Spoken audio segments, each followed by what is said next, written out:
கர்த்தருடைய பரிசுத்த நாமத்திற்கு மகிமை உண்டாகட்டும். Glory be to God's holy name. நாம் இந்த நாட்களிலே சியோன் என்கிறதான தலைப்பிலே பரிசுத்த ஆவியானுடைய உதவியோடு தேவனுடைய திருவசனங்களை தியானிக்க போகிறோம்.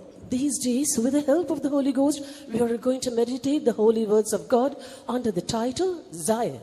இந்த மகிமை ஏறிய சியோனை குறித்து பேசுவதற்கு முதலாவது எனக்கு எந்த விதத்திலும் தகுதி இல்லை என்பதை திரித்துவ தேவ சமூகத்தில் நான் அறிக்கையிடுகிறேன்.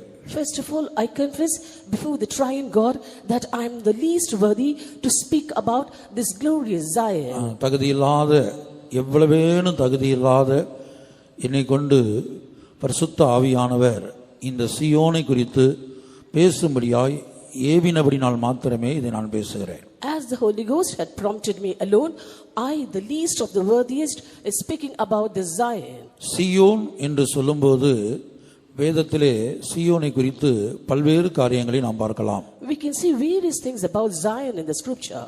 ஒன்று, எழுத்தின்படியான ஒரு சியோனை குறித்து நாம் பழைய ஏற்பாட்டு காலத்திலே வேதத்தில் பல்வேறு இடங்களில் எழுதப்பட்டிருப்பதை நாம் பார்க்கலாம். First of all, in the Old Testament period, in various places we can see about the literal Zion. ஒரு எழுத்தின்படியான சியோனை குறித்து அல்ல நாம் இந்த நாட்களிலே தியானிக்க போவது, அண்ட சராசரங்களையும் படைத்த சர்வ வல்லமையுள்ளதான தேவன் விரும்பி வாசம் பண்ணும்படியாய் தெரிந்தெடுத்த ஒரு மகிமையேறிய சியோனை குறித்து, தேவனுடைய நித்திய வாசஸ்தலமாகிய தேவன் வாசம் பண்ணுகிற ஒரு மகிமையேறிய சியோனை குறித்து இந்த நாட்களிலே நாம் பரிசுத்த ஆவியானுடைய உதவியோடு தியானிக்க போகிறோம். These days we are not going to meditate about the literal Zion, but we are going to meditate about the glorious Zion, which is going to be the inhabitation of God and which He has desired these days. கர்த்தருடைய பரிசுத்த நாமத்திற்கு மகிமை உண்டாகட்டும். Glory be to God's holy name. 132 சங்கீதம் 13-14 வசனங்களை வாசிப்போம். Let's read Psalm 132 verses 13 and 14. For the Lord had chosen Zion, He had decided for His habitation. This is my rest forever, here will I dwell, for I have desired it. கர்த்தர் சீயோனை தெரிந்து கொண்டு அது தமக்கு வாசஸ்தலமாய் இருக்கும்படி விரும்பினார். இது என்றென்றைக்கும் நான் தங்கும் இடம், இதை நான் விரும்பினபடியால் இங்கே வாசம் பண்ணுவேன். கர்த்தருடைய பரிசுத்த நாமத்திற்கு மகிமை உண்டாகட்டும். Glory be to God's holy name. எல்லாவற்றையும் படைத்ததான, சகலத்தையும் அண்ட சராசரங்களையும் படைத்ததான சர்வ வல்லமையுள்ள தேவன் தங்கும்படியாக விரும்பி தெரிந்தெடுத்த அல்லது தெரிந்து கொண்ட நித்திய வாசஸ்தலத்தின் பெயர்தான் சியோன் என்பதாகும். The name of the eternal habitation which the Lord God, the creator of the universe, the Almighty God, has decided and chosen is Zion.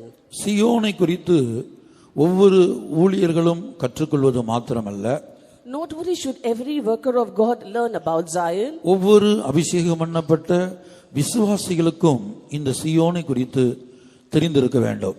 every anointed believer should also have known about this Zion. சிலவேளை விசுவாசிகள் சிந்திக்க கூடும், சியோனை குறித்து நாங்கள் ஏன் கற்றுக்கொள்ள வேண்டும், நாங்கள் புதிய எருசலேமுக்கு உரியவர்கள். The believers might think, why should we know about Zion, for we belong to New Jerusalem. ஒவ்வொரு தேவனுடைய பிள்ளைக்கும், ஏன் ஒவ்வொரு கிறிஸ்தவனுக்கும் கூட இந்த சியோனை குறித்து ஆழமாய் தெரிந்திருக்க வேண்டும்.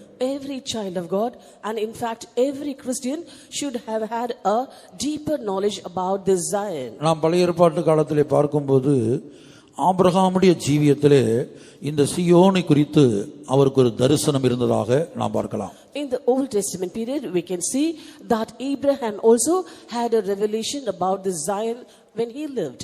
எபிரேயர் 11 அதிகாரத்திலே நாம் பார்க்கும்போது, When we read in Hebrews chapter 11, ஆபிரகாமை குறித்து ஒரு கூடார ஜீவியம் செய்ததாக எழுதப்பட்டிருக்கிறது. it is written that Abraham was a tent dweller. 9-10 வசனங்கள். எபிரேயர் 11 அதிகாரம் 9-10 வசனங்கள். Hebrews chapter 11 verses 9 and 10. By faith he sojourned in a land of promise, as in a strange country, dwelling in tabernacles with Isaac and Jacob, the heirs with him of the same promise. For he looked for a city which hath foundations, whose builder and maker is God. விசுவாசத்தினாலே அவன் வாக்குத்தத்தம் பண்ணப்பட்ட தேசத்திலே பரதேசை போல சஞ்சரித்து அந்த வாக்குத்தத்திற்கு உடன் சுதந்திரராகிய ஈசாக்கோடும் யாக்கோப்போடும் கூடாரங்களிலே குடியிருந்தான். ஏனெனில் தேவன் தாமே கட்டி உண்டாக்கின அஸ்திபாரங்களுள்ள நகரத்துக்கு அவன் காத்திருந்தான். தேவன் தாமே கட்டி உண்டாக்கின அஸ்திபாரங்களுள்ள நகரத்துக்காக ஆபிரகாம் காத்திருந்தான் என்று நாம் இங்கே பார்க்கிறோம். Here we see that Abraham looked for a city which hath foundations, whose builder and maker is God. இங்கே சியோன் என்கிற பெயர் எழுதப்படாவிட்டாலும் அல்லது புதிய எருசலேம் என்கிற பெயர் எழுதப்படாவிட்டாலும் இந்த அஸ்திபாரம் உள்ள நகரம் என்பது புதிய எருசலேமையும் சியோனையும் காட்டுகிறது. Here though it has not been specified as Zion or New Jerusalem, we understand that a city which hath foundations is Zion and New Jerusalem. விசேஷமாக இந்த புதிய எருசலேமின் அஸ்திவாரம் என்பதுதான் சியோனாய் இருக்கிறது. Particularly Zion is the foundation for this New Jerusalem. இந்த புதிய எருசலேமையும் சியோனையும் ஒரு நகரமாக ஒரு கட்டடமாக நாம் பார்ப்போம் என்று சொன்னால் அந்த கட்டடத்திற்கு இந்த சியோன் அஸ்திவாரமாக இருக்கிறது. If we look at New Jerusalem and Zion as a city or a building, we can see that Zion is the foundation. ஆகவே விசுவாசிகள் சியோனை குறித்து ஏன் கற்றுக்கொள்ள வேண்டும் என்கிற கேள்வியை ஒருவேளை பிசாசு பலருடைய மனதிலே கொண்டு வரக்கூடும். Maybe devil might bring a question in the minds of many that why should a believer know and learn about Zion? அதற்காகத்தான் இந்த திருவசனங்களை உங்களுக்கு முன்பாக வைக்க விரும்புகிறேன். That is why I desire to place these holy words before you. முதலாவதாக எபிரேயர் 11ஆம் அதிகாரத்திலே நாம் பார்க்கும்போது அஸ்திவாரமுள்ள நகரம் என்பது அது சியோனாய் இருக்கிறது. First of all, when we read in Hebrews chapter 11, the city which hath foundations is Zion. அந்த அஸ்திவாரமுள்ள ஒரு நகரத்தை பற்றிய ஒரு தூர தரிசனம் வெளிப்படுத்தல் ஆபிரகாமுக்கு உண்டாயிருந்தது. Abraham had a revelation and also had a far-sighted vision about that city which had foundations. அந்த நகரம் ஆபிரகாமுக்கு உரியதல்ல. That city was not for Abraham. ஏனென்றால் ஆபிரகாம் புதிய வானத்துக்கு போகக்கூடியவராய் காணப்படுகிறார். For Abraham had to go to new heavens. புதிய வானத்துக்கு போகும்படியாக தேவன் ஆபிரகாமை அழைத்தார். God had called Abraham to inherit new heaven. அதைத்தான் எபிரேயர் 11ஆம் அதிகாரத்திலே வாசிக்கும்போது That is what we read in Hebrews chapter 11 16ஆம் வசனத்திலே in verse 16. But now they desire a better country, that is a heavenly, wherefore God is not ashamed to be called their God, for he hath prepared for them a city. அதையல்ல அதிலும் மேன்மையான பரமதேசத்தையே விரும்பினார்கள். ஆகையால் தேவன் அவர்களுடைய தேவன் என்னப்பட வெட்கப்படுகிறதில்லை.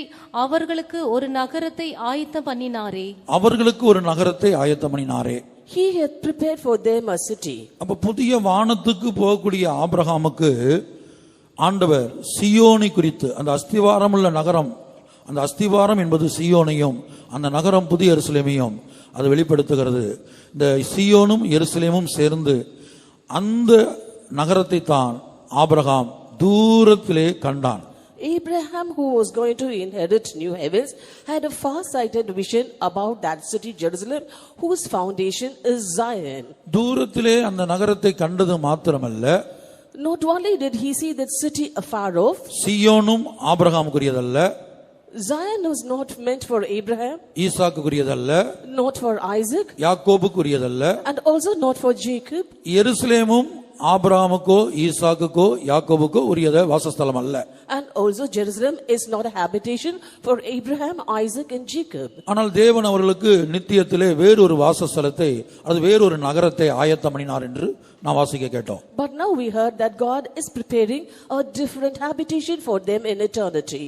அப்ப Abraham, ஈசாக்கு, யாக்கோபு, இந்த ஆபிரகாம் தூரத்திலே இந்த சியோன் அஸ்திவாரம் உள்ள நகரமாகிய சியோன் எருசலேமை கண்டபோது அவன் ஒரு தியாக ஜீவியம், ஒரு கூடார ஜீவியம், ஒரு பரதேசியை போன்று இந்த உலகத்துல தானும் தன்னுடைய மகனும் தன்னுடைய பேரப்பிள்ளையோடும் கூடாரங்களிலே வாசம் பண்ணினார்கள். Therefore, when Abraham had a far-sighted vision about this Zion and Jerusalem, he and his son and his grandson, that is Abraham, Isaac and Jacob, became tent dwellers. எப்படி நாம் வாசித்தபடி சங்கீதத்திலே அண்ட சராசரங்களையும் படைத்த தேவன் அந்த சியோனை தமக்கு வாசஸ்தலமாக தெரிந்து கொண்டு அதிலே தங்கியிருக்கும்படியாக விரும்பி தெரிந்து கொண்டாரோ, As we read in Psalms that the creator of the universe, the Lord had chosen Zion and hath decided for his habitation. தேவன் அதை விரும்பி தெரிந்தெடுத்தால் அதுக்கு ஒரு காரணம் இருக்கிறது. If God desires and chooses it, there will be a reason behind it. இது என்றென்றைக்கும் நான் தங்குமிடம்.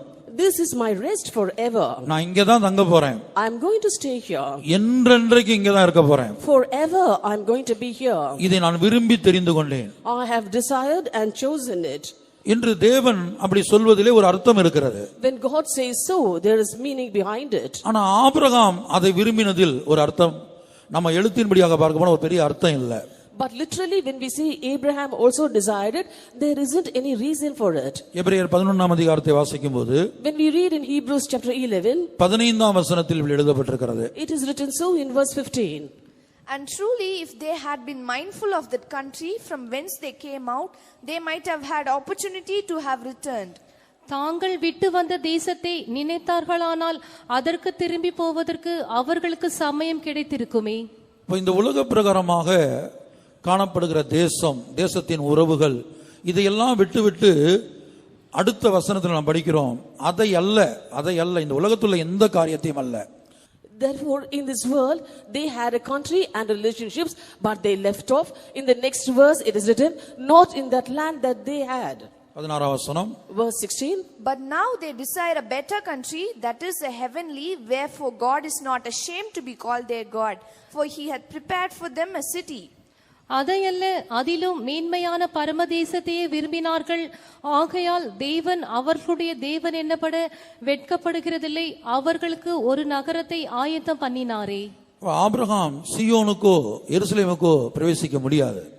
Abraham cannot enter into Zion or Jerusalem. சீயோனுக்குள்ளோ எருசலேமுக்குள்ளோ பிரவேசிக்க இயலாது. He cannot enter into either Jerusalem or Zion. ஆனால் தூரத்திலே அந்த வெளிப்படுத்தல், தூர தரிசனம், சீயோனை பற்றிய எருசலேமை பற்றிய ஒரு தூர தரிசனம் ஆபிரகாமுக்கு கிடைத்தது. But Abraham received a far-sighted vision about Zion and Jerusalem. அந்த தேசத்தை விரும்பக்கூடியவர்களாய் இருந்தார்கள். They were desiring that country. இந்த உலகத்தில் இந்த உலக பிரகாரமான செழிப்பான தேசத்தை அல்ல, Not a prosperous land in this world. இந்த எழுத்தின்படியான உலக பிரகாரமான செழிப்பு, நாகரிகம், வேஷம் நிறைந்த இந்த உலகத்தை அல்ல.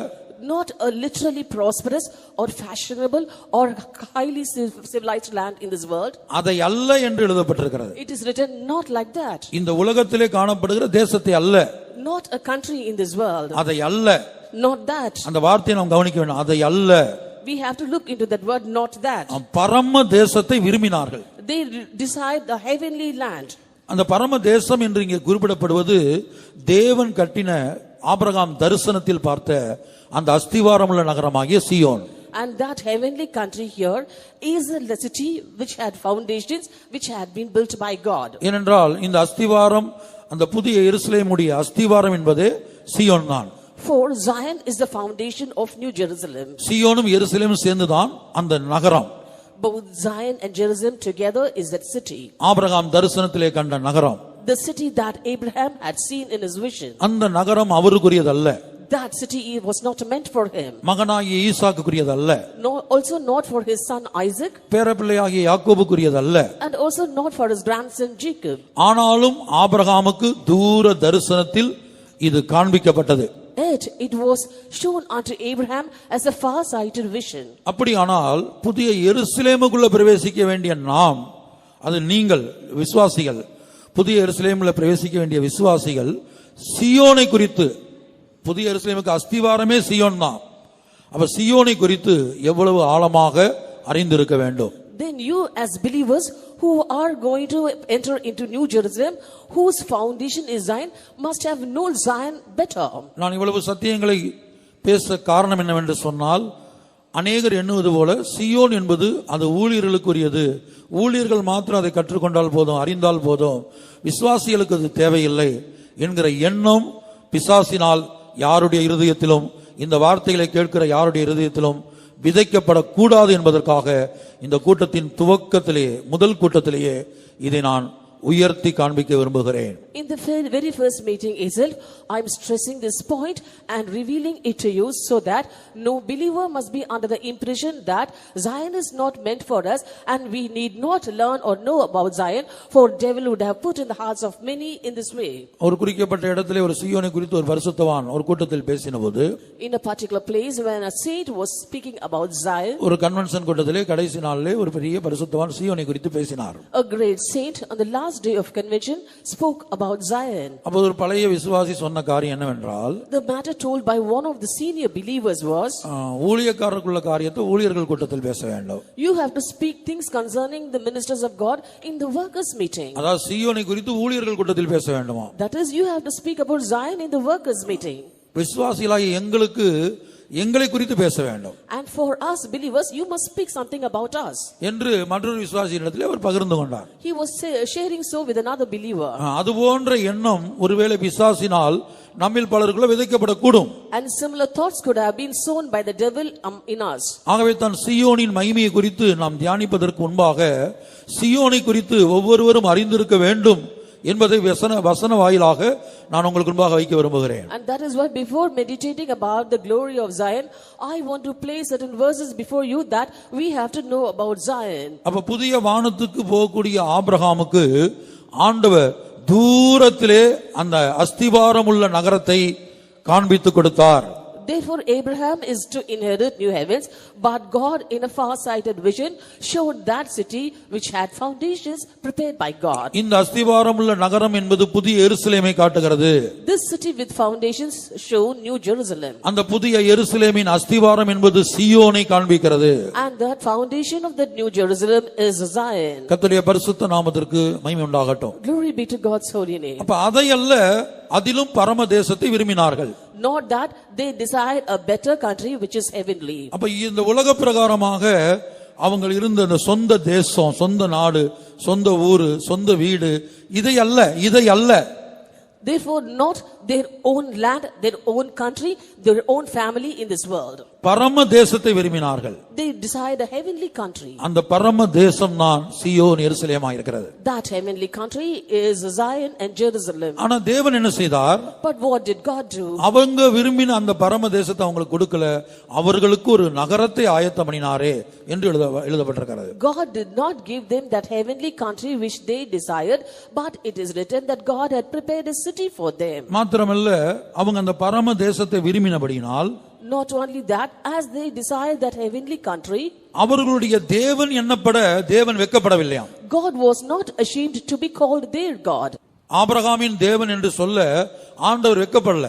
God was not ashamed to be called the God of Abraham. ஏன்னா சீயோன் ஆபிரகாமுக்கு இல்லை என்று தெரிந்திருந்தாலும் அந்த சீயோனை, அந்த எருசலேமை தரிசனத்தில் பார்த்தபோது இந்த உலகத்துல சீமானாய் காணப்பட்ட ஆபிரகாம் ஒரு கூடார ஜீவியத்தை செய்கிறார். For Abraham, even when he knew that Zion was not meant for him, as he had a far-sighted vision about that Zion, he, though being rich, dwelled in tents. 13th வசனம், எபிரேயர் 11ஆம் அதிகாரம் 13ஆம் வசனத்தை வாசிக்கும்போது, when we read the 13th verse of Hebrews chapter 11, these all died in faith, not having received the promises, but having seen them afar off, and were persuaded of them, and embraced them, and confessed that they were strangers and pilgrims on the earth.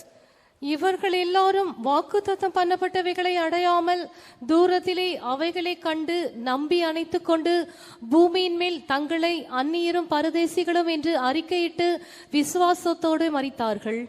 9ஆம் வசனம் கூட வாசிப்போம். 9-10 சேர்த்து வாசிங்க. verses 9 and 10. By faith he sojourned in a land of promise, as in a strange country, dwelling in tabernacles with Isaac and Jacob, the heirs with him of the same promise. For he looked for a city which hath foundations, whose builder and maker is God. விசுவாசத்தினாலே அவன் வாக்குத்தத்தம் பண்ணப்பட்ட தேசத்திலே பரதேசை போல சஞ்சரித்து அந்த வாக்குத்தத்தத்திற்கு உடன் சுதந்திரராகிய ஈசாக்கோடும் யாக்கோபோடும் கூடாரங்களிலே குடியிருந்தான். ஏனெனில் தேவன் தாமே கட்டி உண்டாக்கின அஸ்திபாரங்களுள்ள நகரத்துக்கு அவன் காத்திருந்தான். ஏனெனில் தேவன் தாமே கட்டி உண்டாக்கின அஸ்திபாரமுள்ள நகரத்துக்கு அவன் காத்திருந்தான். For he looked for a city which hath foundations, whose builder and maker is God. இந்த அஸ்திபாரமுள்ள நகரம் என்பது பர்டிகுலரா அஸ்திபாரம் உள்ள நகரம் என்று பாயிண்ட் பண்ணப்பட்டிருப்பது அது சீயோனின் அனுபவத்தை காட்டுகிறது. It has been particularly pointed out the city with foundations which shows Zion. மொத்தமாக நாம் பார்க்கும்போது அது புதிய எருசலேமை காண்பிக்கிறது. Totally it shows New Jerusalem. புதிய எருசலேம் என்கிற பதம் இங்கே பயன்படுத்தப்படாவிட்டாலும், சீயோன் என்கிற பதம் இங்கே பயன்படுத்தப்படாவிட்டாலும், அந்த அஸ்திபாரம் உள்ள நகரம் என்பது அந்த புதிய எருசலேமுக்கு அஸ்திவாரம் சீயோனா இருக்கிறது. Though the terms New Jerusalem and Zion are not used here, we can see that the city which had foundations was Jerusalem and the foundation was Zion. அப்ப புதிய வானத்துக்கு போகக்கூடிய ஆபிரகாம் தன்னுடைய மகனோடும், அதே புதிய வானத்துக்கு போகக்கூடிய ஈசாக்கோடும் யாக்கோபோடும் அவன் என்ன செய்கிறான் என்று சொன்னால், சீயோனுக்காக காத்திருந்தான். சீயோனுக்காக காத்திருந்தான். அதாவது அர்த்தம், அதாவது சரியான அர்த்தம். Therefore, Abraham, who was going to inherit new heavens along with his son and grandson, was waiting for Zion. That is the right meaning of this.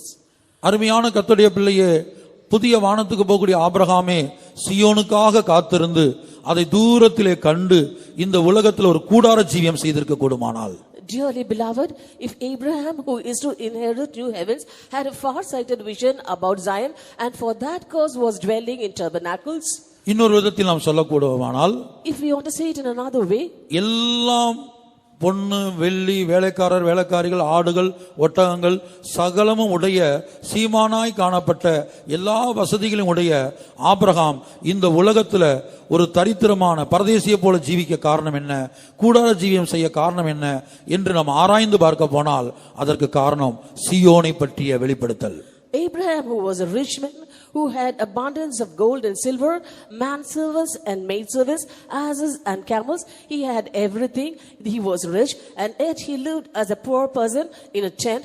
The reason was Zion. புதிய எருசலேமாய் மாறும்படி அபிஷேகம் பண்ணப்பட்ட தேவ ஜனங்களே, O dear people of God, who have been anointed to become New Jerusalem, சீயோனாய் மாறும்படி, சீயோனை சுதந்தரிக்கும்படி அபிஷேகம் பண்ணப்பட்ட தேவ ஊழியர்களே, O ministers of God, who have been anointed to inherit and become Zion. இந்த உலகத்துல ஒரு தரித்திரமான ஒரு ஜீவியம், பரதேசியை போன்ற ஒரு ஜீவியம், இந்த உலகத்துக்கு ஒரு அந்நியனாக ஒரு வாழ்க்கையை நாம் வாழ வேண்டுமானால் சீயோனை பற்றிய ஒரு தூர தரிசனம் நமக்கு தேவையாயிருக்கிறது. If we want to live like a poor person, if we want to live as a person in poverty, we have to have a far-sighted vision about Zion.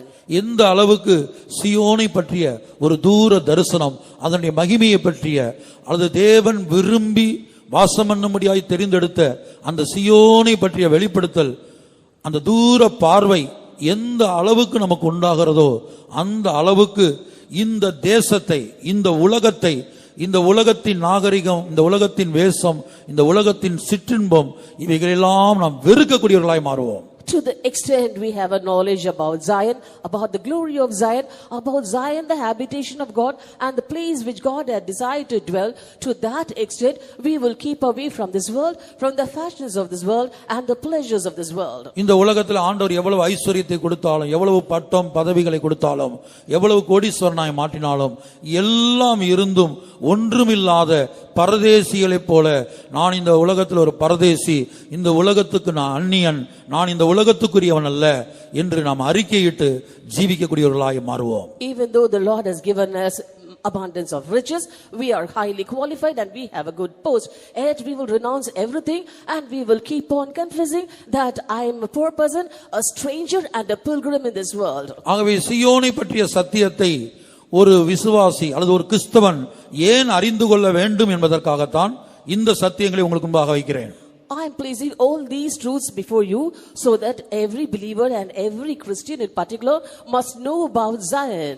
ஏனென்றால் புதிய எருசலேம் என்கிற அந்த மகிமை அடைந்த நகரத்தின் அஸ்திவாரம் சீயோனா இருக்கிறது. For Zion is the foundation of that glorious city, New Jerusalem. அப்ப விசுவாசிகளுடைய ஜீவியத்தினுடைய அஸ்திவாரம் தான் இந்த சீயோன். Therefore Zion is the foundation of the life of the believers. இப்ப சீயோனை பற்றிய ஒரு வெளிப்படுத்தல், சீயோனை பற்றிய ஒரு சத்தியம், சீயோனை பற்றிய ஒரு தரிசனம் யாருக்குள் இல்லையோ அவர்கள் ஒருபோதும் புதிய எருசலேமாய் கட்டி எழுப்பப்பட முடியாது. Therefore, those who do not have a revelation about Zion, those who do not know the truths behind Zion, and those who do not have a vision about Zion, they can never be built up as Zion. உலக பிரகாரமாக நீங்கள் ஒரு வீடு கட்ட விரும்புகிறீர்கள் என்று வைத்துக் கொள்ளுங்கள். Suppose in this world you desire to build a house. எவ்வளவு பெரிய வீட்டை கட்ட விரும்பினாலும், Even though you desire to build a big house, வீட்டை கட்டுவதற்கு முன்பாக நீங்கள் முதலாவது அஸ்திவாரத்தை போடுவீர்கள். before building the house, first of all you lay the foundation. ஒரு சொந்த வீடு கட்ட விரும்புகிற ஒவ்வொரு மனிதனும், Every man who desires to build his own house, எனக்கு பெட்ரூம் வேணும், I need a bedroom, எனக்கு ஒரு கிச்சன் வேணும், I need a kitchen, எனக்கு ஒரு டைனிங் ஹால் வேணும், I need a dining hall, எனக்கு இந்த ரூம்ஸ் தான் தேவை, I need such and such rooms, நான் நேரடியா அதை கட்டி கொள்ளுகிறேன் I myself will build it. என்று அஸ்திவாரம் இல்லாம ஒரு கட்டடத்தை கட்ட முடியாது. Saying so, he could not build anything without foundations. ஒரு கட்டடம் எழுப்பப்பட வேண்டுமானால், If a building is to rise up, கண்களுக்கு தெரியாமல் பூமிக்கு அடியிலே அதுக்கு ஒரு அஸ்திவாரம் இருக்கிறது. there is a foundation which is not known to the eye and under the earth. இப்போ இந்த மீட்டிங் ஹாலுக்கு ஒரு அஸ்திவாரம் இருக்கிறது. Now for this meeting hall too, there is a foundation. இந்த சுவரை நம்ம கண்களால காண்கிறோம். We are able to see this wall by our இந்த eyes. பில்லர்ஸ் பீம்ஸ் கண்களால காண்கிறோம். And we are able to see the pillars and beams with our eyes. இந்த ரூஃப கண்களால காண்கிறோம். We are able to see this roof also with our eyes. இது மட்டும் தான் நம்முடைய கண்களுக்கு தெரிகிறது. Only these things are seen by our eyes. ஆனா நம்முடைய கண்களுக்கு தெரியாம இந்த பூமிக்கு அடியில் ஒரு அஸ்திவாரம் இருக்குது இந்த பில்டிங்க்கு, நம்ம கண்களுக்கு யாருடைய கண்களுக்கும் அது தெரிவதில்லை. But there is a foundation for this building under the earth which is invisible to our eyes. நம்ம கண்களுக்கு அது தெரியலங்கிறதுக்காக அது இல்லை என்று அர்த்தம் அல்ல. Just because it is invisible to our eyes, it doesn't mean that there is no foundation at all. அது இருக்கிறது. There is. கண்களுக்கு தெரியாமல் இருக்கிறது. It is there, but it's invisible. அந்த பூமிக்கு அடியில் அந்த அஸ்திவாரம் இருக்கிறதுனால தான் இந்த கட்டடமே நின்று கொண்டிருக்கிறது. Because there is a foundation under the earth, this building is standing. அஸ்திவாரம் இல்லாவிட்டால் இந்த கட்டடமே இல்லை. Without foundation, there will not be a building here. மறுபக்கத்தில் On the other side, அஸ்திவாரம் மட்டும் ஸ்ட்ராங்கா போட்டோம், we have put a strong foundation. கட்டடம் இல்ல, There is no building, சுவர் இல்ல, no wall, பில்லர் இல்ல, no pillar, பீம் இல்ல, no beam, ரூஃப் இல்ல, no roof. அங்க போய் தங்க முடியாது. And we cannot stay there. ஒரு மனிதன் போய் அங்க குடியிருக்க முடியாது. A man cannot live there. வெறும் அஸ்திவாரத்தை மட்டும் போட்டு போய் அங்க இருக்க முடியாது. With just the foundation, a man cannot live there. ஆகவே சியோன் இல்லாமல் எருசலேம் இல்லை, எருசலேம் இல்லாமல் சியோன் இல்லை, அதாவது அர்த்தம். Therefore, without Zion, there is no Jerusalem, and without Jerusalem, there is no Zion. That is the meaning of it. கர்த்தருடைய பரிசுத்த நாமத்துக்கு உண்டாகட்டும். Glory be to God's holy name. இரண்டையும் நாம் பிரிக்க முடியாது. We cannot separate both. அப்ப உலக பிரகாரமாக ஒரு வீடு கட்டுறதுக்கு ஒரு அஸ்திவாரம் எவ்வளவு முக்கியமோ, As in this world, the foundation is very, very essential for a building. அதுபோல புதிய எருசலேமுக்கு சுதந்திரிக்க போகிற விசுவாசிகளுக்கு அஸ்திவாரமாகிய சியோனை பற்றி ஆழமாய் தெரிந்திருக்க வேண்டும். Therefore, the believers who are going to inherit New Jerusalem must have a very good understanding or knowledge in depth about Zion. கர்த்தருடைய பரிசுத்த நாமத்திற்கு உண்டாகட்டும். Glory be to God's holy name. ஆகவே இந்த அஸ்திவாரமாகிய சியோன் மிக மிக அவசியம், முக்கியம். Therefore, this foundation Zion is very, very essential and important. சியோனை பற்றிய தெரியாத, சியோனை பற்றிய வெளிப்படுத்தலை பெற்றுக்கொள்ளாத, சியோனை பற்றிய அந்த தூர தரிசனத்தை பெற்றுக்கொள்ளாத எந்த ஒரு விசுவாசியும் புதிய எருசலேமாய் ஒருபோதும் மாற இயலாது. No believer who doesn't know about Zion or has a right revelation about Zion can never ever inherit Jerusalem. கர்த்தருடைய பரிசுத்த நாமத்திற்கு மகிமை உண்டாகட்டும். Glory be to God's holy name. இப்ப ஆபிரகாமுடைய ஜீவிதத்துக்கு நாம் திரும்பும்போது, Now when we come to the life of Abraham, சியோனை குறித்து, எருசலேமை குறித்து ஆபிரகாமுக்கு ஆண்டவர் காண்பித்து கொடுத்தார். God had revealed unto Abraham about Zion and Jerusalem. அந்த தூரத்தில் இந்த நகரத்தை கண்டபோது, When he saw that city afar off, அது தனக்கு இல்லை என்று தெரிந்திருந்தாலும், even though he knew that it was not for him, தன்னுடைய மகன் அதிலே பிரவேசிக்க முடியாது, his son cannot inherit it, தன் மகனாகிய ஈசாக்கு அதிலே பிரவேசிக்க முடியாது, his son Isaac cannot inherit it, தன் பேரப்பிள்ளையாகிய யாக்கோபு அதிலே பிரவேசிக்க முடியாது his grandson Jacob cannot inherit it, என்பது தெரிந்திருந்தாலும், even though he knew this, Abraham என்ன செய்தான்? what did Abraham do? முதலாவது அந்த நகரத்துக்காக காத்திருந்தான் என்று எழுதப்பட்டிருக்கிறது. First of all, it is written that he waited for that city. 10ஆம் வசனத்தில் நாம் படிக்கிறோம். We read that in verse 10. அதான் சியோன். That is Zion. அந்த அஸ்திவாரம் உள்ள நகரம் என்று அங்க point பண்ணப்பட்டிருக்குது. It has been pointed out here that a city with foundations. ஒரு மகிமையடைந்த நகரம் என்று சொல்லியிருக்கலாம். He could have said a glorious city. தேவன் தாமே கட்டி உண்டாக்கின அஸ்திவாரம் உள்ள நகரம். a city with foundations whose builder and maker is God. வேற எந்த நகரத்தை குறித்து தேவன் தாமே கட்டி உண்டாக்கினார் என்று எழுதப்படவில்லை. And about no other city is it written that God had builded it and made it. கர்த்தர் சீயோனை கட்டி தமது மகிமையில் வெளிப்படுவார். The Lord shall build Zion and appear in glory. இது யாருக்கு வெளிப்படுத்தப்பட்டது? To whom was it revealed? இது சங்கீதக்காரனுக்கு வெளிப்படுத்தப்பட்டது. It had been revealed to the psalmist. இதுவும் பழைய ஏற்பாட்டிலே ஜீவித்த ஒரு பக்தன். And he too was a man of God living in the Old Testament. கர்த்தர் சீயோனை கட்டி தமது மகிமையில் வெளிப்படுவார். The Lord shall build Zion and appear in glory. அப்ப தேவன் கட்டின ஒரு அஸ்திபாரம் உள்ள நகரம். A city with foundations builded by God. தேவன் தாமே கட்டி உண்டாக்கின அஸ்திபாரங்கள் உள்ள நகரத்துக்கு அவன் காத்திருந்தான். He waited for a city with foundations whose builder and maker was God. எபிரேயர் 11 அதிகாரம் 10 வசனம். Hebrews chapter 11 verse 10. For he looked for a city which had foundations, whose builder and maker is God. ஏனெனில் தேவன் தாமே கட்டி உண்டாக்கின அஸ்திபாரங்களுள்ள நகரத்துக்கு அவன் காத்திருந்தான். ஏனெனில் தேவன் தாமே கட்டி உண்டாக்கின அஸ்திபாரங்கள் உள்ள நகரத்துக்கு அவன் காத்திருந்தான். For he looked for a city which had foundations, whose builder and maker is God. ஒரே வார்த்தையில் சொல்ல வேண்டுமானால், To put it in just a word, சீயோனை குறித்து ஏன் விசுவாசிகள் கற்றுக்கொள்ள வேண்டும்? why should the believers learn about Zion? சீயோனை குறித்து ஏன் ஊழியர்கள் கற்றுக்கொள்ள வேண்டும்? Why should the servants of God learn about Zion? புதிய வானத்துக்கு போகக்கூடிய ஆபிரகாம் அதை கற்றுக்கொண்டது மாத்திரமல்ல, அதை தூர தரிசனத்திலே பார்த்தது மாத்திரமல்ல, அதற்காக அவன் காத்திருந்தான். Abraham, who is to inherit new heaven, not only had a far-sighted vision about it, but he was waiting for it. அவன் காத்திருந்தான் என்று எழுதப்பட்டிருக்கிறது. It is written he looked for that city. எப்படி காத்திருந்தான்? How was he waiting for it? கூடார ஜீவியம் செய்து காத்திருந்தான். Dwelling in tabernacles, he was waiting for it. அவனுடைய சம காலத்தில் ஜீவித்த லோத்தை குறித்து நாம் படிக்கும்போது, லோத்து வீடு கட்டி குடியிருந்தான். And when we read about Lot, who also lived in the same period as Abraham, we see that he lived in houses built by him. ஆனா ஆபிரகாமுக்கு எவ்வளவோ செழிப்புகள் இருந்தும் ஆதியாகமத்தில் படிக்கிறோம், கர்த்தர் என் எஜமானை மிகவும் ஆசீர்வதித்து இருக்கிறார், அவர் சீமானாய் இருக்கிறார், அவருக்கு ஆடு மாடுகள் இருக்கிறது என்று ஆபிரகாமுடைய வேலைக்காரன் ஆபிரகாமுடைய ஐஸ்வர்யத்தை குறித்து பேசுகிறார். In the book of Genesis, we can read that the servant of Abraham was speaking about the riches of Abraham, saying that he was a rich man. He had gold and silver, he had manservants and maidservants, and also camels and asses. இவ்வளவு வசதிகளை உடைய ஆபிரகாமே, நீ சீமானாய் இருந்து கொண்டு ஏன் ஒரு கூடார ஜீவியத்தை செய்கிறாய் என்று நாம் ஆபிரகாமிடத்திலே கேட்போமானால், Looking unto Abraham, if we ask, you are a rich man, you have all comforts, and though being rich, why are you dwelling in tabernacles? Abraham சொல்லக்கூடும், நான் சீயோனை பார்த்தேன். Abraham might say, I saw Zion. நான் சீயோனின் மகிமையை பார்த்தேன். I saw the glory of Zion. சீயோனின் மகிமையை குறித்து ஒரு விசன், ஒரு தரிசனம் எனக்கு காண்பிக்கப்பட்டது. A vision was shown unto me about the glory of Zion. அதை பார்த்தபோது இந்த உலகத்துல ஒரு கூடார ஜீவியம் செய்யும்படியாக அது என்னை தூண்டினது. And when I had that vision prompted me to live in tents in this world. அதற்காக நான் காத்திருக்கும்படியாக அது என்னை செய்தது. And it made me to look for that city. நான் அதில் பிரவேசிக்க போவதில்லை, அல்லது என் பிள்ளை என் பேர பிள்ளை அதில் பிரவேசிக்க போவதில்லை என்று எனக்கு நன்றாக தெரியும்.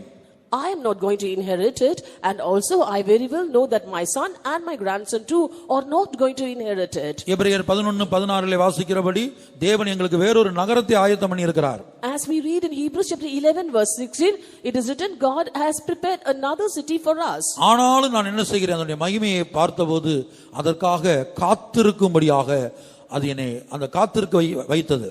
But when I saw the glory of that city, it prompted me to look for that city. அப்ப கூடார ஜீவியத்தை அவனுக்குள் கொண்டு வந்தது. Therefore it brought a life of living in tabernacles in him. 13ஆம் வசனத்தில் நான் வாசித்தபடி, இந்த உலகத்துல நான் ஒரு அந்நியன், நான் ஒரு பரதேசி என்று அறிக்கையிட்டு ஜீவிக்க வைத்தது. And as we read in verse 13, it made him to confess as long as he lived in this world, saying, I am a stranger and a pilgrim. கர்த்தருடைய பரிசுத்த நாமத்துக்கு மகிமை உண்டாகட்டும். Glory be to God's holy name. அருமையான தேவனுடைய பிள்ளையே, Dear child of God, விசுவாசிகளாகிய நீங்கள் புதிய எருசலேம் போகும்படியாக அழைக்கப்பட்டிருக்கிறீர்கள். you as believers have been called to inherit a new Jerusalem. அந்த புதிய எருசலேமின் அஸ்திவாரமே சீயோன். Zion is the foundation of the New Jerusalem. சீயோனை குறித்து நாம் கற்றுக்கொள்ள வேண்டும். We have to learn about Zion. சீயோனை குறித்து ஒரு தூர தரிசனம் நமக்கு உண்டாக வேண்டும். We should have a far-sighted vision about Zion. ஒரு தூர பார்வை நமக்கு உண்டாக வேண்டும். We should have a far sight about Zion. அப்போது மாத்திரமே இந்த உலகத்துல நான் ஒரு அந்நியன், நான் ஒரு பரதேசி என்று அறிக்கையிட்டு ஜீவிக்கக்கூடிய ஒரு ஜீவியம், ஒரு தியாக ஜீவியம் நமக்கு உண்டாகும். Only then we can have a sacrificial life whereby we are able to confess that we are strangers and pilgrims in this land. விசுவாசிகளுக்கும் அப்படி ஒரு அறிக்கை தேவை, தேவ ஊழியர்களுக்கும் அப்படி ஒரு அறிக்கை தேவை. Believers need such a confession, and even the servants of God need such a confession. நான் இந்த உலகத்துக்கு அந்நியன். I am a stranger to this world. இந்த உலகத்தை நான் விரும்பவில்லை. I am not liking this world. இந்த உலகத்துல எத்தனையோ கண்ட்ரீஸ் இருக்குது. There are so many countries in this world. இப்ப லண்டன், London, அதுபோல இன்னும் பல்வேறு முக்கியமான விசேஷமான பாரிஸ், இன்னும் பல்வேறு முக்கியமான நகரங்கள் இருக்குது. and yet there are very important cities like Paris and so on. இப்போ உலக பிரகாரமா பாத்தீங்கன்னா சில பெற்றோர்கள் தங்களுடைய பிள்ளைகள் அங்க போய் படித்து வேலை வாங்கி அங்க செட்டில் ஆகணும், ஒரு கிரீன் கார்டு கிடைச்சு அங்க இருந்தா நல்லா இருக்கும்னு விரும்புறாங்க. Worldly wise, certain parents desire their children to learn and stay abroad, and they prefer that their children get a green card too in those countries. பிள்ளைகளுடைய படிப்பு, வாங்குற மார்க், அவங்களுடைய நடவடிக்கைகளை பார்க்கும்போது இதெல்லாம் நடக்காத காரியமா தெரியும். When they look into the children's education standard and also the marks or grades they score, it would look impossible. இப்ப பிள்ளைங்க கலெக்டர் ஆக முடியா விரும்புறீங்க, Suppose children desire to become collectors, இல்ல டாக்டர் ஆக வேண்டும் என்று விரும்புறீங்க, or they desire to become doctors, இல்ல இன்ஜினியர் ஆக வேண்டும் என்று விரும்புறீங்க. or they desire to become engineers. பிள்ளைகளும் விரும்புறாங்க, பெற்றோரும் விரும்புறாங்க. Children like it and also the parents desire. பிள்ளைகளுக்கு படிப்பு வரல, But children are not able to study. Mark வரல, They are not able to score high. ஆனாலும் விருப்பத்தை மாற்றிக் கொள்றது இல்ல. Yet they are not able to change their desire. நமக்கு தகுதி இல்லாவிட்டாலும், Even though we are not eligible, நம்ம பிள்ளைக்கு இருக்கிற அறிவுக்கு, அது வாங்குகிற மார்க்குக்கு அது கலெக்டர் ஆக முடியாது, டாக்டர் ஆக முடியாது, இன்ஜினியர் ஆக முடியாது என்று தெரிந்தாலும், even though we know that our children are dull-headed and they are not able to score enough marks to become a collector or a doctor, உலக பிரகாரமா ஒரு லண்டன்ல போய் இருக்க முடியாது, அங்க போய் செட்டில் ஆக முடியாது, அதுக்கு வாய்ப்பே இல்லை என்பது தெரிந்திருந்தாலும், even though we very well know that our children are worthy the least to go and settle in London, for they are not eligible for that because they haven't scored enough marks. சும்மா விரும்பி வைக்கிறோம், Just we desire. விரும்பி பார்க்கிறோம், We just give a try. நம்ம லட்சியம் என்று சொல்லிக் கொண்டிருக்கிறோம். We say that it is our ambition. இப்ப அந்த விருப்பம் உங்களுக்கு சீயோனின் மேல் உண்டாக வேண்டும். And you must have such an ambition towards Zion. உங்களுடைய பிள்ளைகளை நீங்க ஊழியத்துக்கு அனுப்புறீங்களோ அனுப்பலையோ, You might send your children for the ministry or not. அல்லது நீங்க ஊழியத்துக்கு வர்றீங்களோ வரலையோ, Or you might step into the ministry or not. சீயோனை நீ விரும்ப வேண்டும். You have to desire Zion. நான் அதுக்கு தான் சொன்னேன், உலக பிரகாரமான சில காரியங்கள் நமக்கு கிடைக்காது, எட்டாத உயரத்துல இருக்கும். That is why I told you about certain things in the world. Those who will be like stars for us, we will not be able to reach it. அது கல்வி சம்பந்தப்பட்ட வாழ்க்கையா இருந்தாலும், Even though it's concerned with our education, வேலையை சம்பந்தப்பட்ட காரியமா இருந்தாலும், or concerned with our job, விவாகம் சம்பந்தப்பட்ட காரியமா இருந்தாலும், or concerned with our wedding. எட்டாத காரியத்தை கற்பனையாவது என்ன செய்யறோம், சொப்பனத்திலேயாவது விரும்புறோம். And even though they are like stars to us, yet we dream at least of those things. சொப்பனத்திலேயாவது லண்டனுக்கு போயிட்டு வரலாம்னு நினைக்கிறோம். We just try to go to London in our dream.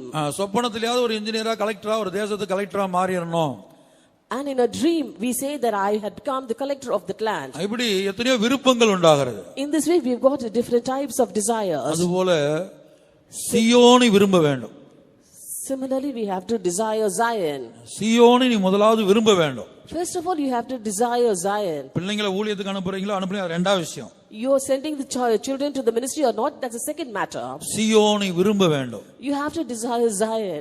ஏன் சீயோனை விரும்ப வேண்டும்? Why should we desire Zion? அந்த சீயோனை விரும்பும் போதுதான் சீயோனை பற்றிய வெளிப்படுத்தல் உங்களுக்கு உண்டாகும். Only when we desire Zion, we will have a revelation about Zion. ஏனென்றால் சீயோனிலிருந்து தான் சில முக்கியமான காரியங்கள் வருகிறது. For out of Zion proceeds certain important things. முதலாவது, கர்த்தர் சீயோனிலிருந்து உன்னை ஆசீர்வதிப்பார் என்று நாம் பார்க்கிறோம். First of all, we see that the Lord shall bless thee out of Zion. சீயோனிலிருந்து தான் ஆசீர்வாதம் உண்டாகிறது. Blessings come from Zion. சங்கீதம் Psalm 128 verse 5. The Lord shall bless thee out of Zion, and thou shalt see the good of Jerusalem all the days of thy life. கர்த்தர் சீயோனிலிருந்து உன்னை ஆசீர்வதிப்பார், நீ ஜீவனுள்ள நாளெல்லாம் எருசலேமின் வாழ்வை காண்பாய். சீயோனிலிருந்து கர்த்தர் உன்னை ஆசீர்வதிக்கிறார். The Lord blesseth you out of Zion. சங்கீதத்துல இன்னும் சில இடங்கள் எழுதப்பட்டிருக்குது. In various other places also in this psalm it is written. கர்த்தர் சீயோனிலிருந்து உன்னை ஆசீர்வதிக்கிறார். The Lord blesseth you out of Zion. கர்த்தருடைய பரிசுத்த நாமத்துக்கு உண்டாகட்டும். Glory be to God's holy name. இரண்டாவது சீயோனிலிருந்து தான் செங்கோல் வருகிறது. And second, there is scepter from Zion. மூன்றாவது சீயோனிலிருந்து தான் வேதம் வருகிறது. And third, law proceeds from Zion. அப்ப நீங்க எருசலேமா மாறணும்னா உங்களுக்கு வேதம் வேணும். Therefore, if you want to become Jerusalem, you need the law.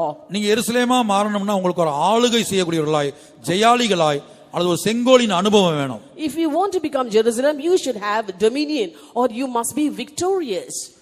அது மாத்திரமல்ல, இந்த உலக பிரகாரமாய் நீங்கள் ஜீவிப்பதற்கும் ஆவிக்குரிய பிரகாரமாக உலக பிரகாரமாக ஆசீர்வதிக்கப்படுவதற்கும் ஆவிக்குரிய ஆசீர்வாதங்களை பெற்றுக்கொள்வதற்கும் சியோனிலிருந்து தான் அந்த ஆசீர்வாதம் வருகிறது. Not only that, for your spiritual blessings and material blessings, all blessings come out of Zion. கர்த்தருடைய பரிசுத்த நாமத்திற்கு மகிமை உண்டாகட்டும். Glory be to God's holy name. இப்ப 134 சங்கீதம் 3ஆம் வசனத்தை வாசிங்க. Now let's read Psalm 134 verse 3.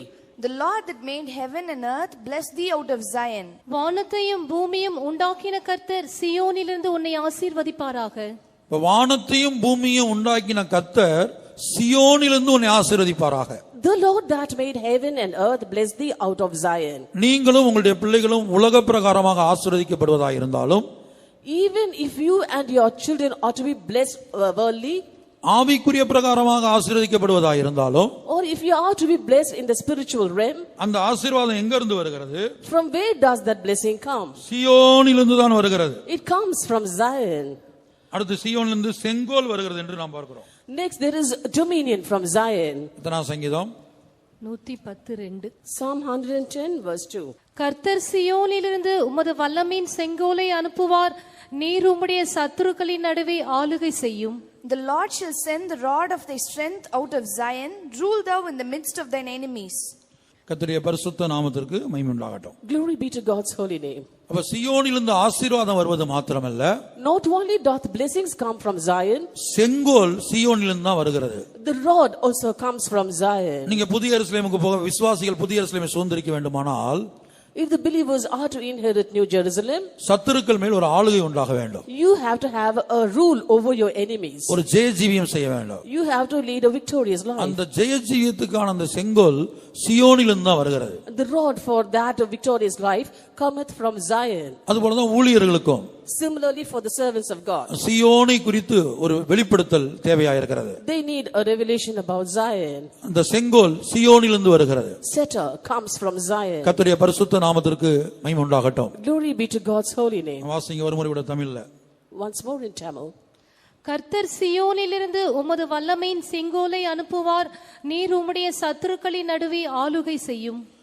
அடுத்து மீகா 4ஆம் அதிகாரம் 2ஆம் வசனத்தை வாசிக்கும்போது, Next, when we read Micah chapter 4 verse 2. Many nations shall come and say, Come, let us go up to the mountain of the Lord and to the house of God of Jacob, and he will teach us of his ways, and we will walk in his paths, for the law shall go forth of Zion, and the word of the Lord from Jerusalem.